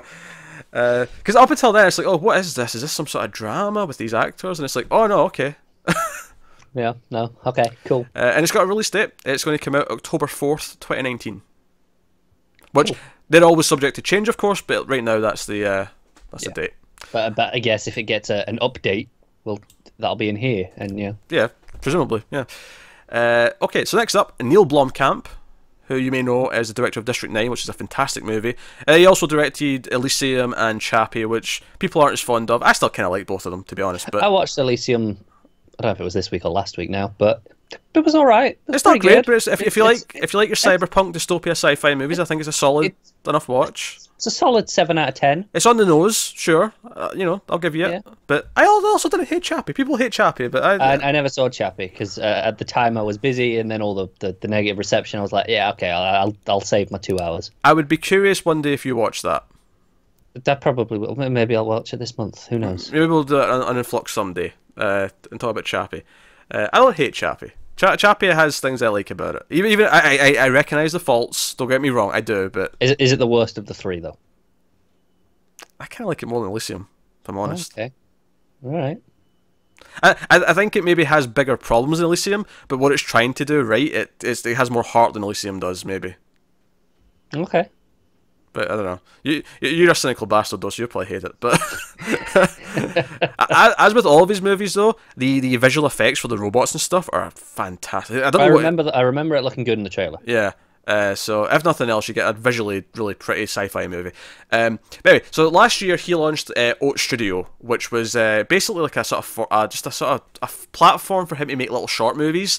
He did a few of them.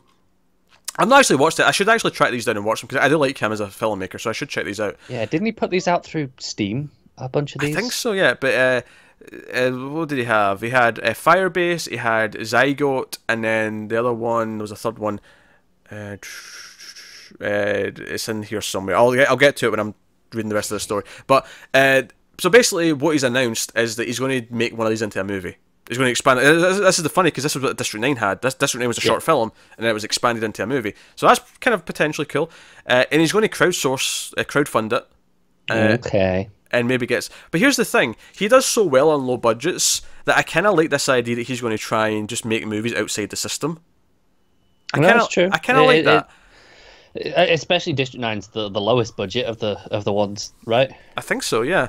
I mean, it looks the lowest budget. So he's going to crowdfund and develop one of two of them. He's going to do either Zygote or Firebase.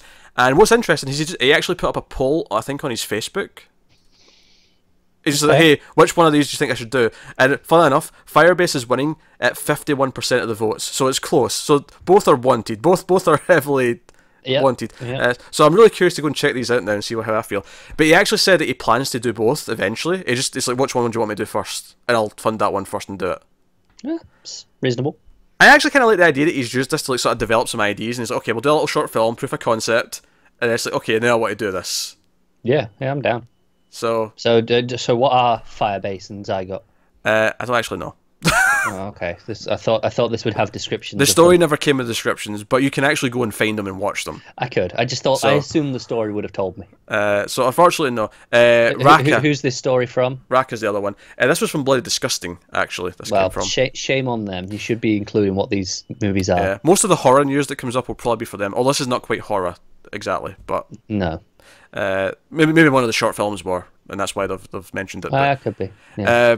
But yeah, so he's basically saying if this works, if we crowdfund this and we make a good movie out of this, this is the start of the engine, and this will start like an ongoing thing where I'll keep doing this. And you know what? I'm game for original sci-fi stuff. Are you gonna put your money where your mouth is? I'll go watch the short film first and see if I like it. But well, right, yeah, sure, yeah. If there's a Kickstarter, he does something like that, yeah, sure. Yeah, why not? Good. Yeah, I thought it was cool. So we're officially on the new movie section now. Okay. Arguably, some of these are just little updates. I just never heard of the movie before. But there was ones where it said someone's replacing someone. I'm like, okay, I can't count that as new. So that goes in the updates, even if I've never heard of it. Yeah. Alright, so new movies. So here's one. So a film called Nobody. Bob Odenkirk of Better Call Saul is going to produce and star in this. It's called Nobody. It's an action thriller. He's going to produce with his partner Mark Proviziero through the Odenkirk Proviziero production company, which I think is a really... I love how they just said, I should take our names and just put a hyphen. There you go, that's done. Yeah. Do you reckon they argued and debated as to who got to be first? Yeah, maybe. It's alphabetical. It is. Was that the compromise? Yeah, Odenkirk's like, no, I'll go first because I'm alphabetical. See, that's why I suggested it, because he knew he'd be first if he said that. Yeah, it's like, the person who suggests alphabetical is always first. Yeah. So here's the other interesting thing. You're like, okay, so he's a star in it, he's a good actor, but is that a reason to be excited? The reason perhaps to be excited is that it's coming. The writer of the movie is the same person, Derek Kolstad, who wrote John Wick. So. Okay. Obviously, I'd argue John Wick's more successful because of the directing and the writing, but. That's not necessarily a bad sign either. In the writing, at least. Yeah. It's about an ordinary man who comes to the defense of a woman being harassed by thugs, then learns later that one of the thugs is the brother of a drug kingpin and is now out for revenge. So simple premise, but if he's going to... I can almost imagine him playing it as Saul, and he's going to be slimy and try to get his way out of being like attacked by all these thugs that are coming after him. I think it's fascinating because you say his name and then you say action thriller. It's not the things I typically expect from him. I kind of love though if we see like a trailer for this eventually, and it's like, you know what, he can actually do this. He's the new Liam Neeson. Yeah, he can actually like just become an action star out of nowhere. Like, why not? Down for it. He's great. I do like him though, so hopefully that pans out. Yeah. Next up, we've got a movie which is based on a book. I don't know if this is going to be the title of the movie, but the first book in the series is called The Case of the Missing Marquess. So that's the first book in the series. So whether or not that's going to be the name of the movie, we don't know yet. But the notable thing here is that Millie Bobby Brown is going to star in it. Of course, from Stranger Things fame.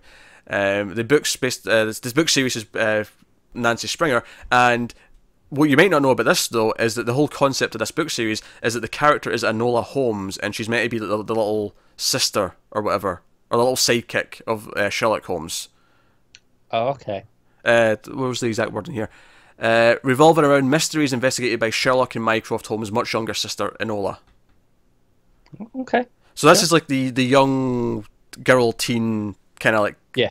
Like, obviously, it's not canon, but I mean, there's so many versions of Sherlock Holmes, it doesn't really matter. It's public domain now. Yeah. People can do whatever the hell they want. So that's the concept, is that it's the sort of... It almost makes me think of Veronica Mars and how she was like a PI because her dad was a PI. I'm thinking like she's in school and she starts being a PI for the teenagers. Yeah, no. I get it, but the Sherlock Holmes thing is, the family is smart. Like both the brothers are stupidly smart. I can see her playing that. She is as well. Yeah, I can see her playing that really well, actually. Or is the comedy that she's not as smart, but she's trying to be a detective anyway? Yeah, that could be good. Either way, it'll be better than season 4 of Sherlock. Almost definitely. Yeah, no questions at all. So hey, Yeah. All right. Next up, we have a film called Lady World. It's a suspense film. Amanda Kramer's directing it. And Annalise Basso from Captain Fantastic. That was a movie that came out with Viggo Mortensen last year. And Ariella Bearer from The Runaways are going to be in it. I don't really know those names, but they mentioned, so I thought I'd pass it on, be official. It's written by Kramer and Benjamin Sheeran. The film centers around 8 teenage girls who are trapped at a birthday party in the canyons after a massive ecological event. Cut off from civilization and in a ruined and powerless house, the girls should organize and come together and plan and basically form a little society to survive. But instead, they exploit each other's fears, dissolve it into a dynamic of manipulation and control. Cool. It sounds like a all-girl Lord of the Flies kind of thing going on. It does, doesn't it? That's what I was thinking. I like the concept. I actually if they start manipulating each other and they start to play mind games and stuff, and there's the evil one who's doing it. I can kind of see it being good. It depends. It depends what they go with. If they're going to actually want this to be appealing to the teen crowd and they go a bit more younger with it, then it may just be kind of annoying and oh, they're doing yeah. But if it's going to be as dark as it sounds like it could be, I could see this being a good thriller. Oh yeah, I'm down for that in concept at least. Yeah. In fact, I'm going to look up Amanda Kramer. I feel like I recognise the director's name. I think it'll be worth checking because that'll maybe give us an indication as to what sort of tone we can expect. Yeah. Yeah. Or at least quality, perhaps. Yeah. Amanda Kramer. Where are we? IMDb. Where's IMDb? There we go. Go on then. What's she known for?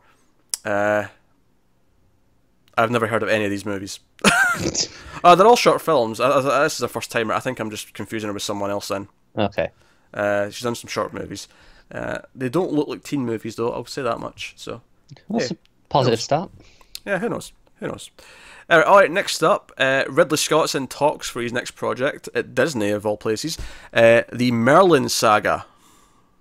I'm in. It's based on the T.A. Barron books. The series follows the origin story of a young Merlin who would go on to become the mentor of the classic literary character King Arthur. Merlin Saga is actually one of 2 movies about Merlin that are in works at Disney. Funnily enough, they've got a live-action Sword in the Stone. Give me them all. I don't care at all about this in any way, shape or form. Yeah, well, screw you. This is going to be better than that Tarantino movie. Is it nothing?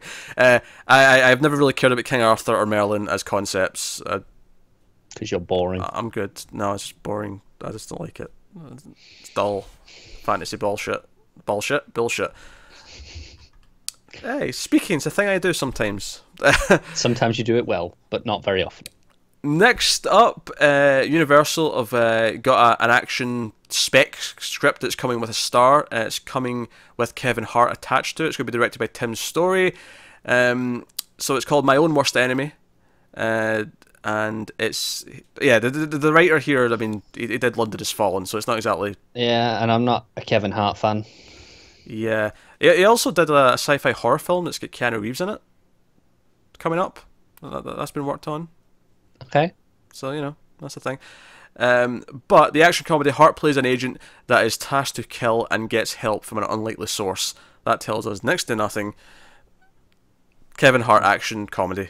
I'm kind of good, to be honest. Yeah, I'm good too. That's fine. But it exists for people who like it, so that's okay. Yep. Next up, we have Lily Taylor, who I recently saw in Leatherface, of all things. But she's been a pretty decent actress who's been working for 20, 30 years. I saw a vampire movie from the 90s that she was in, just in October. The name rings a bell. I'm sure I've seen her face. You'll know her face. She was in the first Conjuring. She was the mum in the first Conjuring. Oh, yeah. There you go. But yeah, so she's going to be in this horror film called Eli, directed by Kieran Foy, who unfortunately directed Sinister 2, which is absolute garbage. I don't know if you've not seen Sinister 2, it is the worst thing ever. Tim tried to defend it when we did it for Streams After Midnight. Tim is wrong. It is garbage. This is another Blacklist script, Eli. It's going to star Charlie Shotwell. Do you know what? Do you know what I think's funny about that name? It almost sounds like a joke if you were making fun of Haley Atwell. You're like, oh, Haley Atwell, Haley Shotwell, like, but Shotwell. I don't know. You have a strange brain. Charlie Shotwell. He's going to play Eli. But it's a young boy who undergoes treatment for his rare disease in a secluded clinic, which becomes a haunted prison. Taylor will play Dr. Isabella Horn, the immunologist who treats him. I don't know what that is. It's in quotations, so I think it's made up. I hope so, because, well, I mean, I don't really care, but I'd like to think I could have had a guess. But hey ho. It sounds like a generic, Yeah, it sounds supernatural really generic. movie. Yeah, I'm not, especially with the director from Sinister 2, I am not thrilled about that idea at all. No. So, of course, we're still going to have to cover it on Screams After Midnight, because me and Tim's cover every shit thing that comes out. You're going to have to cover it on Screams After Midnight. I get a free pass on those. I meant we as Male Fuzz TV as a whole, not necessarily specifically. I just want to make sure that people are aware I don't have to suffer and you do. Next up, Maya Hawke has been cast in Charlotte the 16th. Well, it's just Charlotte and then 16 Roman numerals, but to me that, reads like the 16th. That's how you write that. But it's an indie drama. It's coming from award winner Mina Joseph, described as a frank portrayal of modern female sexuality. The pick follows the dazzling, destructive nature of desire, intimacy through the parallel love lives of a willful 16-year-old girl and her wayward mother. So she's 16 years old. That's why it's called that. But I assume it's pronounced Charlotte the 16th. This is the sort of thing. Now that I know she's 16 years old, it might just be Charlotte 16. It could be. That's what I'm saying. Like when I read that later, I was like, okay, maybe it's not that, but it sounds like it. Yeah.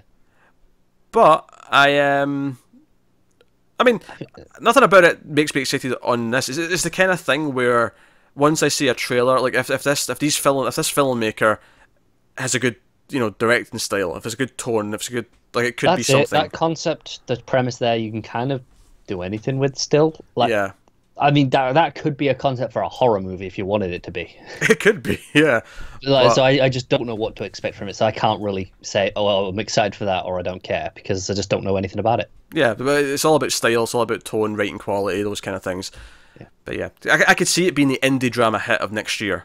Might well be. But I could also see it being this little generic thing that gets forgotten. Yeah, it could be something that no one ever hears of. So next up, we have a film called Anna and the Apocalypse, and it is a Christmas zombie musical.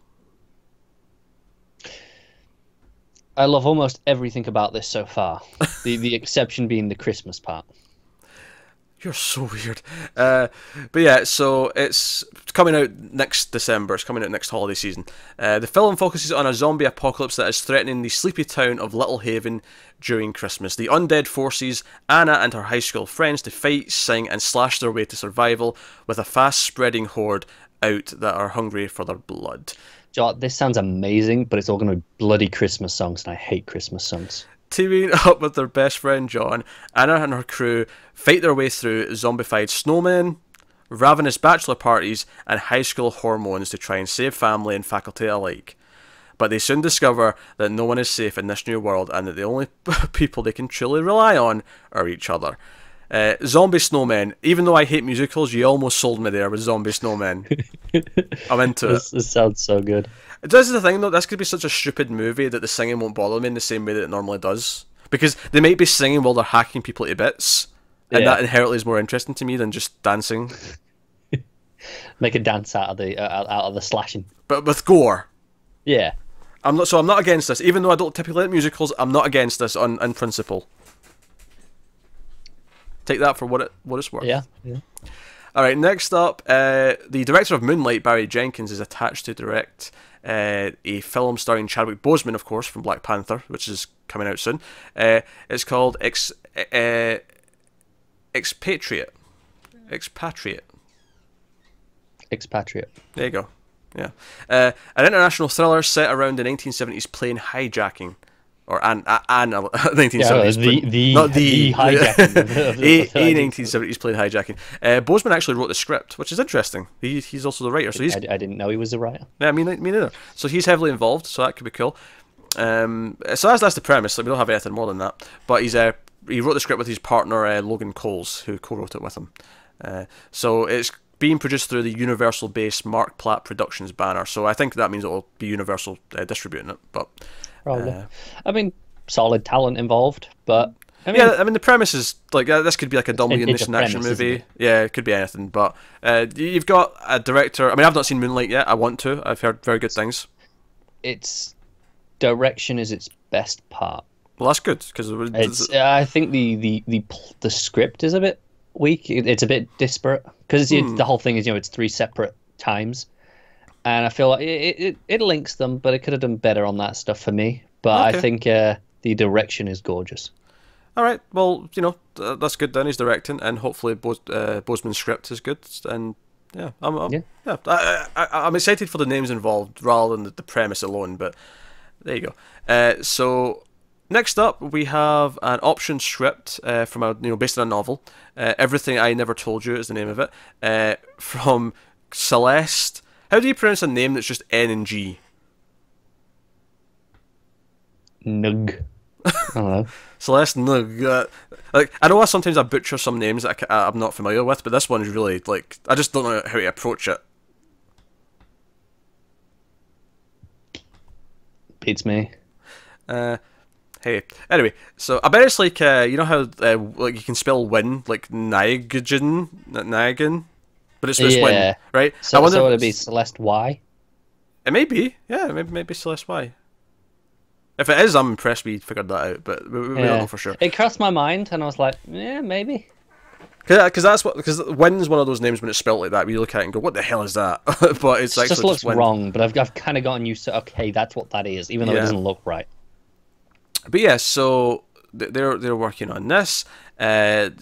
Or there's a hard book, sorry, is what the movie's going to be. And it's teaming with Oscar-nominated producer Michael D. Luca, who did Social Network, Captain Phillips, Moneyball, which were all relatively solid movies based on real things, actually. I think Social Network's easily the best of the three, but they all have some quality to them, actually. But anyway, so the screenplay is going to be written by Julia Cox, who worked on Amazon's The Last Tycoon, which I never saw. That was a TV show, but hey. Me either. Also set in the 1970s, funnily, like the last one. The story centers on a Chinese-American family in the 1970s small town, Ohio. Well, Ohio's not a town, but you know what I mean. A small town in Ohio in the 1970s. They suffer a tragedy when their teenage daughter's body is found in a local lake. The investigation of her death rips the family apart as the secrets they've kept from one another begin to emerge and demand to be reckoned with. Yeah, sounds pretty reasonable. Yeah, could be interesting. It's the sort of thing where, again, the melodrama of it could bury it, but again, if you get the right tone, director... I think a good director on this, the premise is there. Exactly. Next up, we have an actress from Game of Thrones, Carice Van Houten, if I said that right. She played Lady Melisandre. Yeah. There you go. All right, so she was the Red Priestess apparently in Game of Thrones, which I gave up. Anyone who's watched this knows exactly who it is. Don't worry. I don't, but yeah. So she's going to be in The Glass Room, which is an adaptation of a novel, surprise, surprise, by Simon Mower. The Glass Room is a love story about the relationship between two women in an iconic modernist house in Czechoslovakia, built by a celebrity architect, Ludwig Mies van der Rohe. What a name! That is a lot. It's a lot of small words in one name. That's what really tripped me up there. Me van der Rohe. What is it? Ludwig, and then it's Mies, M-I-E-S, probably just me though. Then Van, then Der, then R-O-H-E, so Rohe at the end. So there's 4 little words after Ludwig. Yeah. It's a impressive name. It's a great name. It spans more than 80 years. The love story in the vein of The English Patient and Carol reflects the most dramatic events of the 20th century. So it sounds like this sprawling romance that takes place over years in this fancy house. Yeah, I'm good. It's fine, but I don't think it's for me. I like the title. What was the title again? The Glass Room. I like the title of the movie. Yeah, solid. Which is not a lot to go on, but like, again, I feel like, again, if you have tone, if you have good directing, good, like, it's sometimes hard with these things to really sort of nail it down unless you have a director who you're really sure what the style is going to be based on the director name. But yeah, so that's the thing that's happening. There's also a bunch of other casts for the Glass Room that none of whom I really know. Hannah Alstrom, who apparently was in the Kingsman movie, so that might be Roxy. I think it is. Yeah, but I don't know for sure. Yeah, so there's a bunch of other actors that are also lined up for it. Alright, so next up, we have Dion Taylor and his Hidden Empire film group partners, Roxanne Event and Robert F. Smith, are ramping up on a drama called, I'm assuming that's 38 caliber is how it's pronounced, but it says it's .38. Yeah, it's just 38. Yeah, 38 caliber. So this is a police drama. The cinematographer they've hired for it did The Insider and LA Confidential, so it's got some visual cred behind it. The story is set in the gang-ridden streets of St. Louis, Blood 3rd District. The story follows a police force over the course of one night through interweaving storylines inspired by actual events with the citizens, both criminals and victims, they are charged to protect. So, honestly, the thing that sells me on this is actually just that one little bit in there that says, one night. Yeah, that's the concept. That's what this is. Yeah, otherwise it's just another police movie, isn't it? Yeah, but the idea that this is all one night and you've got various police officers doing various things and protecting, like, the idea that it all tangles together. Yeah, I'm interested to see the web and how it links up by the end. Yeah, I'm into it based on that one part of the synopsis. I like that idea. Me too. Yeah. That could be a solid movie. So agreed. I'm not familiar with Dion Taylor to know if this is something I should be excited about based on names, but yeah, me either. I like the I'm premise. sure we'll get familiar over the next while now that we're doing all this. most likely. And then next up, our final news story of the week. We're back to horror. So if you're familiar with Ben Wheatley, who recently did High Rise and Free Fire, he also did a horror film called Kill List in 2011. He's a very frustrating director for me. I feel like Kill List was really well directed, but I really didn't like where the plot went in the second half. Out of the three that you mentioned, that's the only one I've not seen. I like Sightseers though. I like Free Fire. High Rise. I really liked High Rise. I never finished High Rise. Really? Yeah, I got like halfway through and I was just like, that worked for me. I liked the concept so much, but halfway through I was just so bored by what was going on. I just didn't care. It was so weird. Oh, okay. It really worked for me. He also did A Field in England, which I've never seen or even heard of, if I'm honest. I've heard of it. But he's meant to be working on a movie called Freak Shift with Alicia Vikander. So that's interesting. It's a horror movie, I think. But apparently, this is the news though, is that he just kind of revealed on Instagram that he's shooting something else right now. Okay. So it could be another full movie. It's an 11-day shoot, which could be a full movie. That could be like it could be a low budget little quick thing. Little quick thing. He put a photo up on his Instagram of the slate, the clapperboard for it. Isn't it crazy that Instagram is an announcing thing? Like that's an announcement place now. This could be a fake title, right? Yeah. But at the same time, it could equally not be. It just depends. But the title on the clapperboard is Calling You Anus. I'm in. Calling You Anus. No. 11 days. This sounds like it could be a little comedy movie. Yeah, no, it could be. So, because I imagine Free Fire was pretty quick to shoot. A lot of it, it's one room, a lot of dialogue. Probably a little bit more just because it had a lot of like practical effects. There's gunshots and things going off. But in terms of the style, yeah, I think you could carry that sort of thing over. Do a bit more comedy. Worth mentioning, it listed the board listed Laurie Rose as the DP, he's been his DP in all of his films. So I mean, it seems like a thing. And it was a separate post later on where he mentioned it was an 11-day shoot. So it sounds like he's sneaking in a little film just before he does this other thing. Yeah, why not? I'm down. But there you go. So that actually wraps up the news of the week. So what did I say we were doing earlier? We're picking our favourite trailer and any kind of like random movies we watched this week we want to mention just briefly. Yeah. So favourite trailer, do that first. That's easier. I think it's actually quite easy. It's the Before We Vanish. It's just the boring option, but it's the one that got me excited. I was like, oh, that was a good trailer. I think it's that or Flower. That's the thing, because obviously you actually sent me Before We Vanished last. That was a surprise update. Yeah. And at that point, I was getting towards the end of the list. I was pretty confident on Flower being the one that I was going to go with. Yeah, Flower was good. I think Tully was a good trailer, although I'm not as excited about it as I am Flower or Before We Vanish. Before We Vanish is definitely the movie I'm most excited about. Yes, absolutely. But I am still pretty into Flower as well. I think I'm going to like Flower, but I'll agree Before We Vanish. But I want to point out Flower was pretty good. Yeah, was pretty damn good. So There you go. So there you go. That's your Yeah, I'm just loading up my letterbox so I can see what I watched. So quick and easy, rough and tumble. This. Aye. Yeah, give me peace. Yeah. Okay. Well, I have a handier list up actually, so I'll just go. So yeah, I've been sort of sneaking in some sci-fi movies kind of quickly because we're doing like a sci-fi month, and I watched a mix of things. I watched some classic movies. I watched 20 Million Miles to Earth, an old Harryhausen monster movie. It was kind of fun. It was claymation. I wasn't anything special, I don't think, but I had some fun with it. I watched X, the Man with the X-ray Eyes, another sort of 60s sci-fi movie. Mad scientist gives himself X-ray vision, but obviously it's not everything it's cracked up to be, and things go a bit more deranged as we go on. I enjoyed that. That was good enough. I also watched some complete garbage, though. I watched Supernova, a random 2000 movie starring James Spader, where you think it might just be a generic space movie, and then it just becomes this even worse movie about Maxwell Lord from Supergirl, like trying to like be this evil guy and like steal something from him. And it's just it was so bad. Like I would not wish upon my worst enemy, except maybe Connor. Yeah. Okay. There we go. So I watched that, and then I also actually checked out Passengers. You know, the Chris Pratt. Yeah. How was it? Was it that bad? Do you know the funny thing is, because the controversy at the time, I'll keep this relatively spoiler-free, but the controversy at the time, and this is not a spoiler, because it's actually quite clear as the movie starts, this is where it's going. Because I remember at the time when it was revealed, everyone thought it was a big spoiler for the movie. It's not. It's not revealed at the end, it's not a twist or anything like that. The whole idea that the movie's premise is that they're on this big ship going to this other planet to like terraform, and there's like thousands of people on board, but they're all in cryo sleep, and something goes wrong and Chris Pratt wakes up.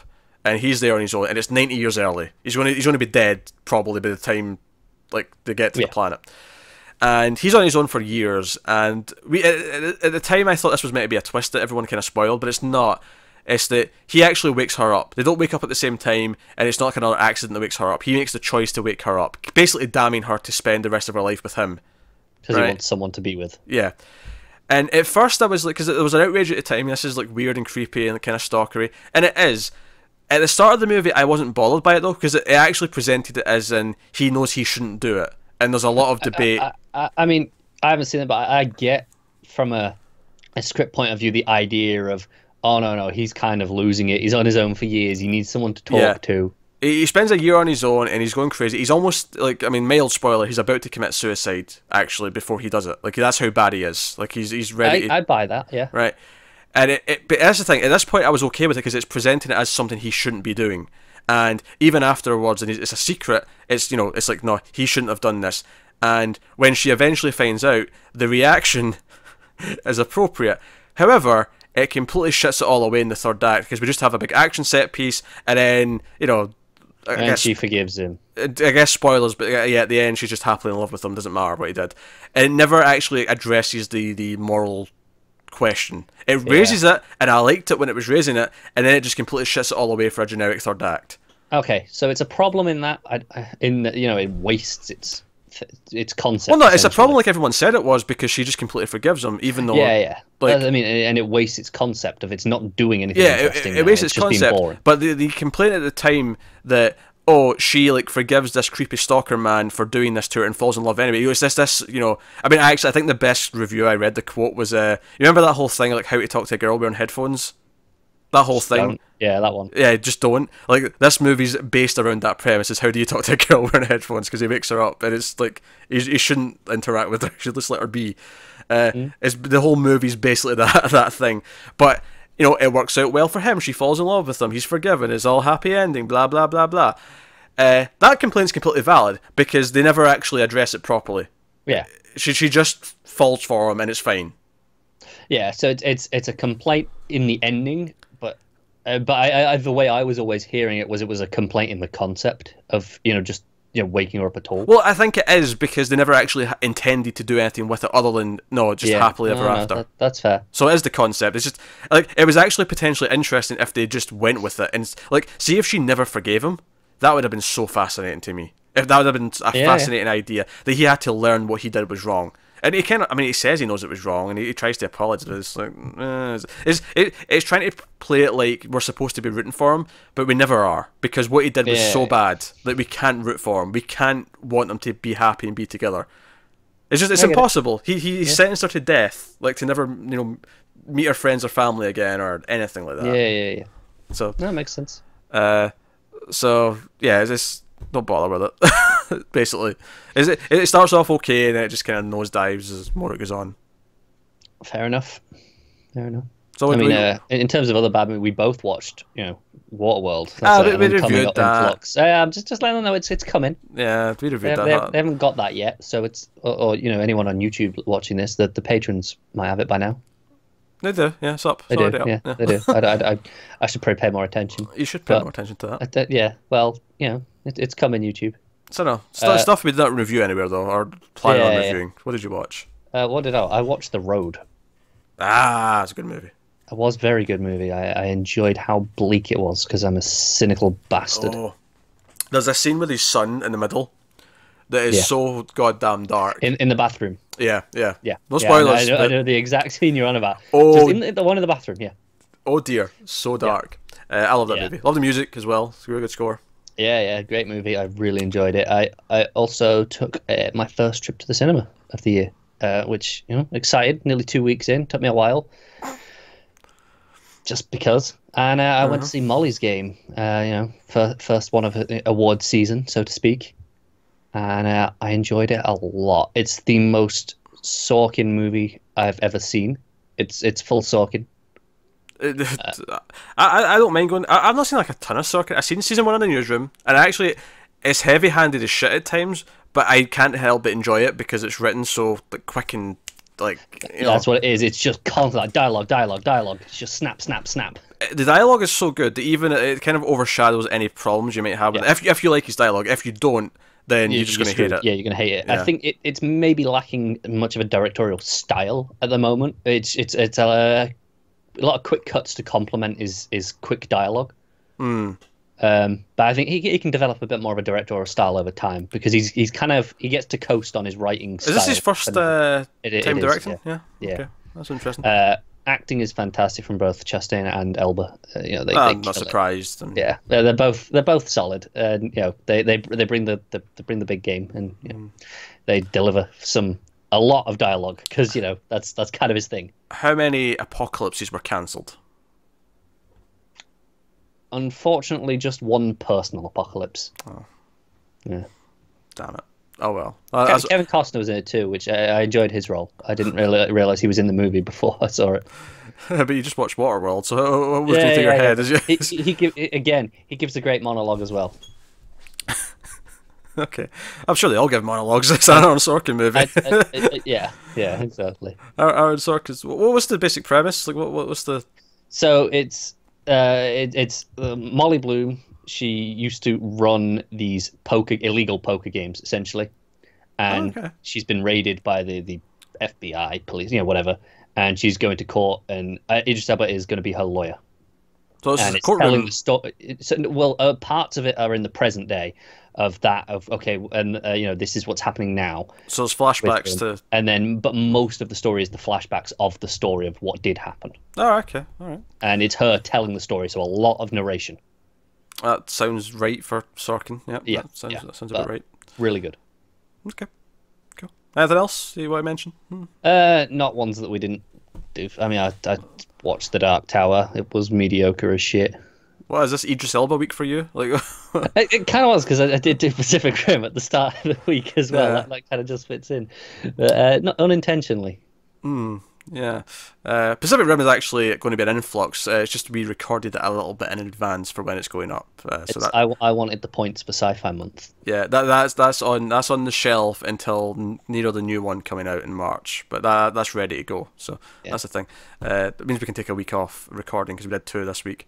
But there you go. So okay, I guess we'll wrap up. That is our first ever movie news video, 1.21 Jigowatts.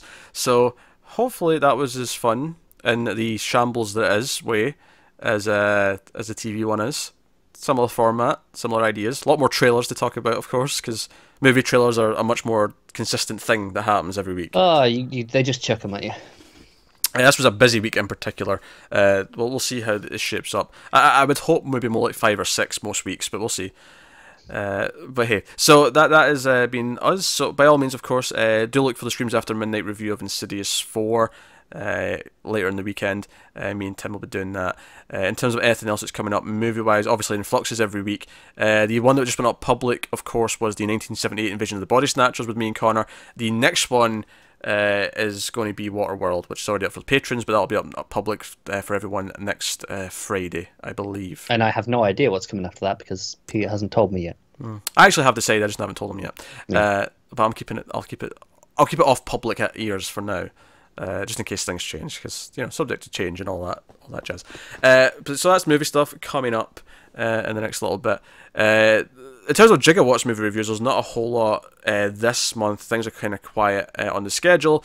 Me and Matt's Overload for the month will be coming up at some point now. We're doing The Big Sick, that won the patron vote. So you can go and check out that when it hits sometime later in the month. But hey, so that's us. So let us know what you think of any of the news that popped up in this week's show. Like, subscribe, all that stuff. Get us on the Twitters at mailed_fudge for channel updates. But otherwise, head over to patreon.com/mailfuzztv and you can support us over there. But otherwise, that's us. Also, feel free to suggest format alterations if you're unhappy with sections or ideas. Don't open those floodgates. Criticize him. Don't criticize me. This was a phenomenal format.